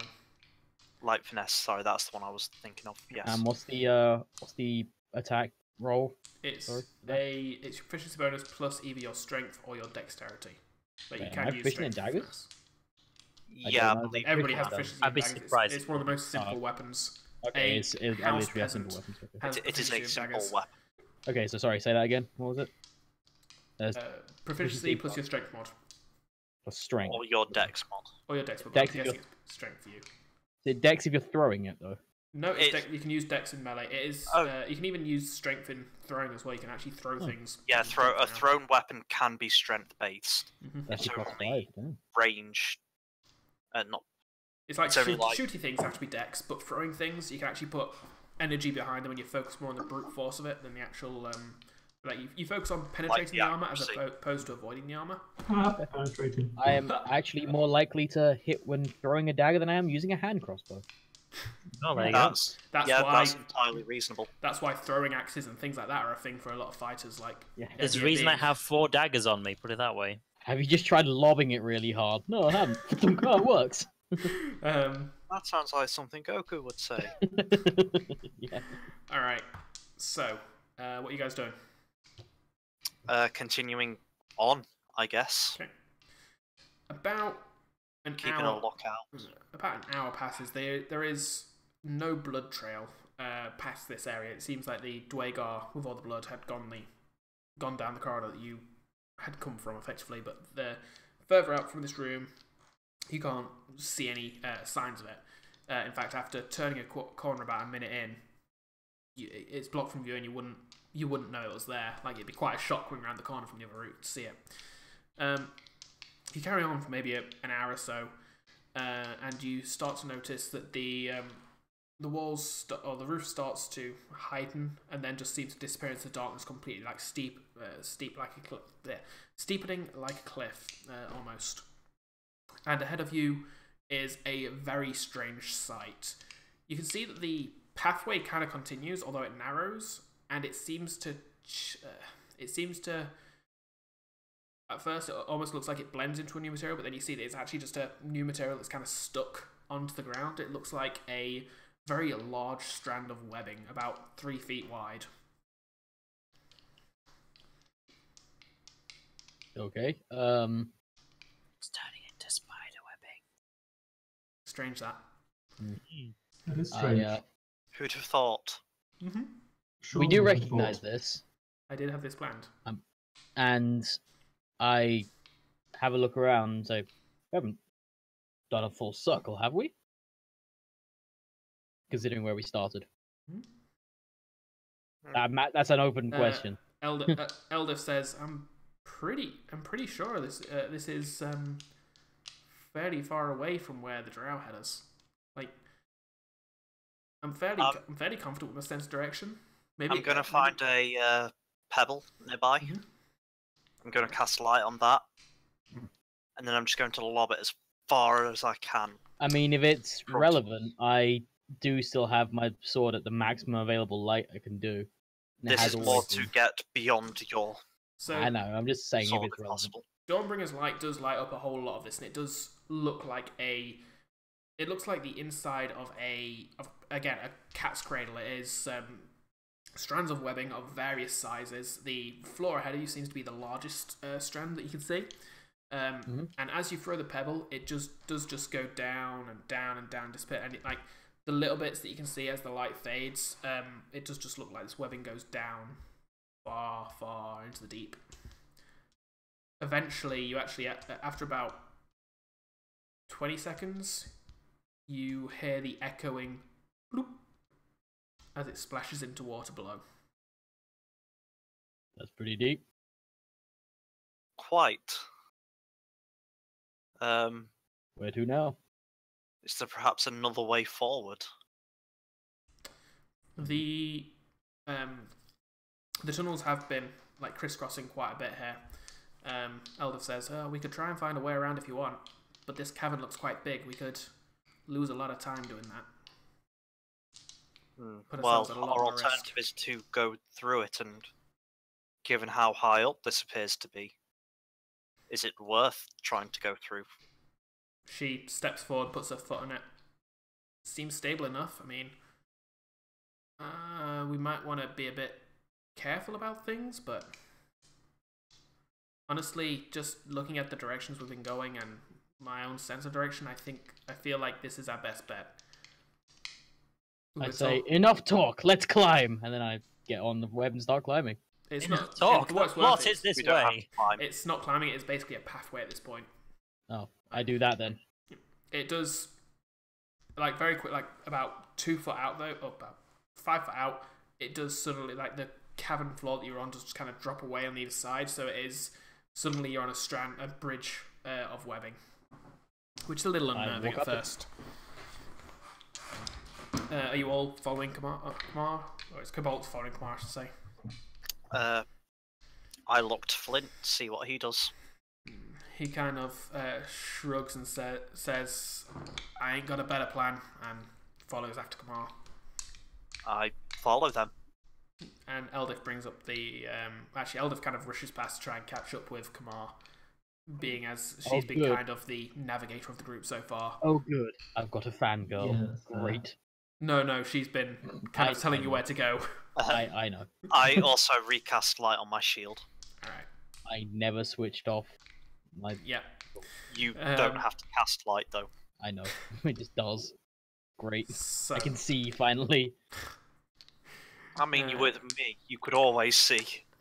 Yeah. about 20 minutes pass. You find yourselves in this time a few times having to climb from one strand to another, passing over various things. Like quite often you'll find yourselves basically think like a rope bridge where you've got strands on either side to kind of hold onto with your hands whilst you're walking along a thinner strand. Like you do that a few times.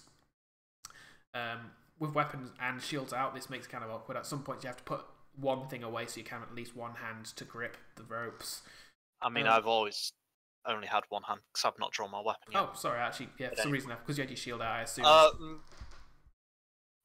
No, because I've just remembered that thing. I would be putting my shield on my back to climb.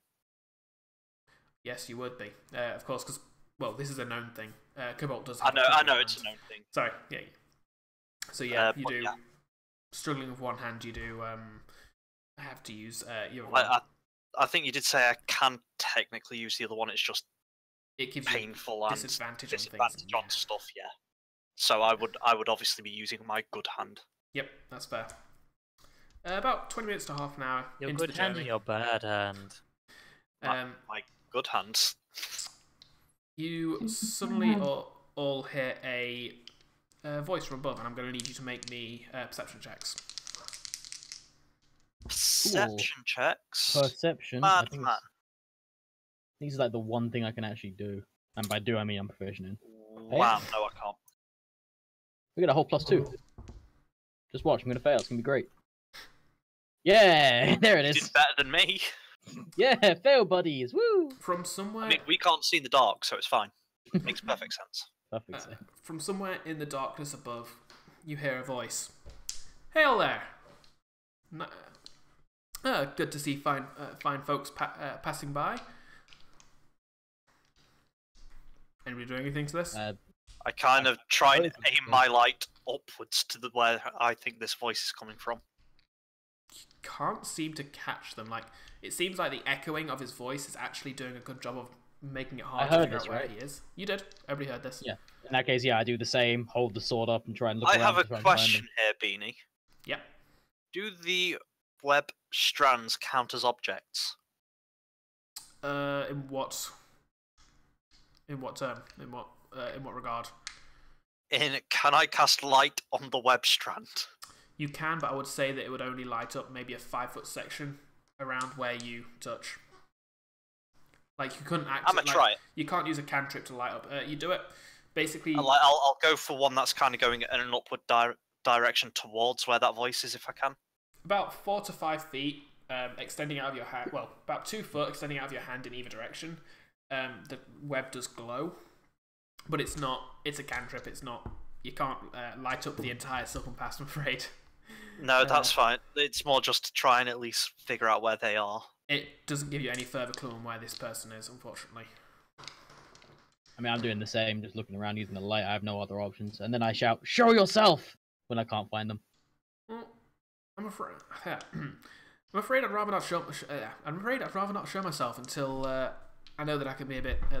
I know I'm in good company. What kind of cowardly beast would not show themselves? Well, hold on. At this point, I'm guessing that we can all hear that is in fact Kamar. Not yet. This is what you've got to. If it helps, I am not being. I'll tell you when it does. Don't worry. Oh, I see where this is going. Okay, carry on. I say, calm now, friends. They've not attacked. They've not shown hostile intent. That's right. Listen to your golem. Your strangely sentient golem. That's a very interesting being you travel with there. Crusader of Light, I'm gonna guess. You seem like a Crusader type. Don't take offense to it. I've known of good ones. They've all died by my hand, but you know, I've known of good ones. Why would I take offense? That's what I am. We intend no harm. Should you not intend to harm us? I look at you like a face of just really. That's kind of where we need to have a small discussion. You see, I don't intend to harm all of you. Mostly, I'd like. Well, you see, the thing is, I've been paid to grab you, take you all back. I'm only one drow though, and I can't carry everyone. You know, that'd just be a pain in the ass. So I'm gonna feed a couple of you to the spiders. That's just gonna happen. But, and here's the but: if you guys come, guys and girls, sorry, don't want to be rude. I'll be inclusive. Just if you are willing to come cooperatively, I'll let you choose who the two are. Doesn't that sound fair? Very generous of me. I'd say, yes, incredibly generous. Why don't you come down here and we can discuss those terms? Oh no! First, I've got to let the spiders feast. After all, you know, they've got to at least knock you out, poison you. I'll wake you up after the battle, I guess. If I'm still willing to see to those terms, I guess. I'm keeping a lookout for him still. At which point, you start to notice, skittering from the darkness around you, you can see about 5 spiders the size of cows start moving and starting to surround you. I get into a battle-ready position. I say, I mean, do you really think you can win this fight? As you said, a sentient golem. My friend here has a sentient sword. It talks to him and everything. I mean, at this point, are you sure he's not just crazy? But also, to answer your question, yes, I do believe I could win. I'm pretty awesome. I'm not gonna lie. I'll let that sit for a moment and go, no, you're crazy! And that is the battle cry that the other party hears. That's the battle cry. No, you! Yeah, that's how it's Kamar. For comedy's I've done sake. better ones. I'm not... For comedy's sake, that's the battle cry you hear. It's all I'll say. We initiativing? If right now these things aren't... Actually, no, these things are basically in combat. They are hostile. This would be initiatives, however, since it's 20 to 10 and this combat is likely to last for a while, I'm going to say we should probably call this session here and we'll start off next week. I agree, yeah, we should call it there. Yeah, I agree. Yeah. Yeah, that's a good place to call it, yeah. Sean, I think you should save that initiative roll for No. Oh, I didn't actually see that. I was wondering what you were talking about. Like, it was... Huh? Unfortunately, it was rolled like after the game ended, Yep, so technically true. So yeah. doesn't count. Hold on. Yeah. Don't worry, Mike. I'm writing it down on your card. No, that's fine. I've got your back, bro. I've got your back. No, I'll remember it. I promise. No, It's a 20, right? I remember it being 20. Yeah, like it had a 2 and a 1, and it was probably 21. Definitely. I see 9 and 2. That's 92, right? Yeah, totally. Like That seems reasonable. I mean, I don't even know how I did that. Definitely Yeah, sure. 2. Don't worry, Mike. I got you back. I got you back. That's murdered. Thanks, bro. Don't know what I'd do without you. I'm a good friend. I don't know, Mike. Go first.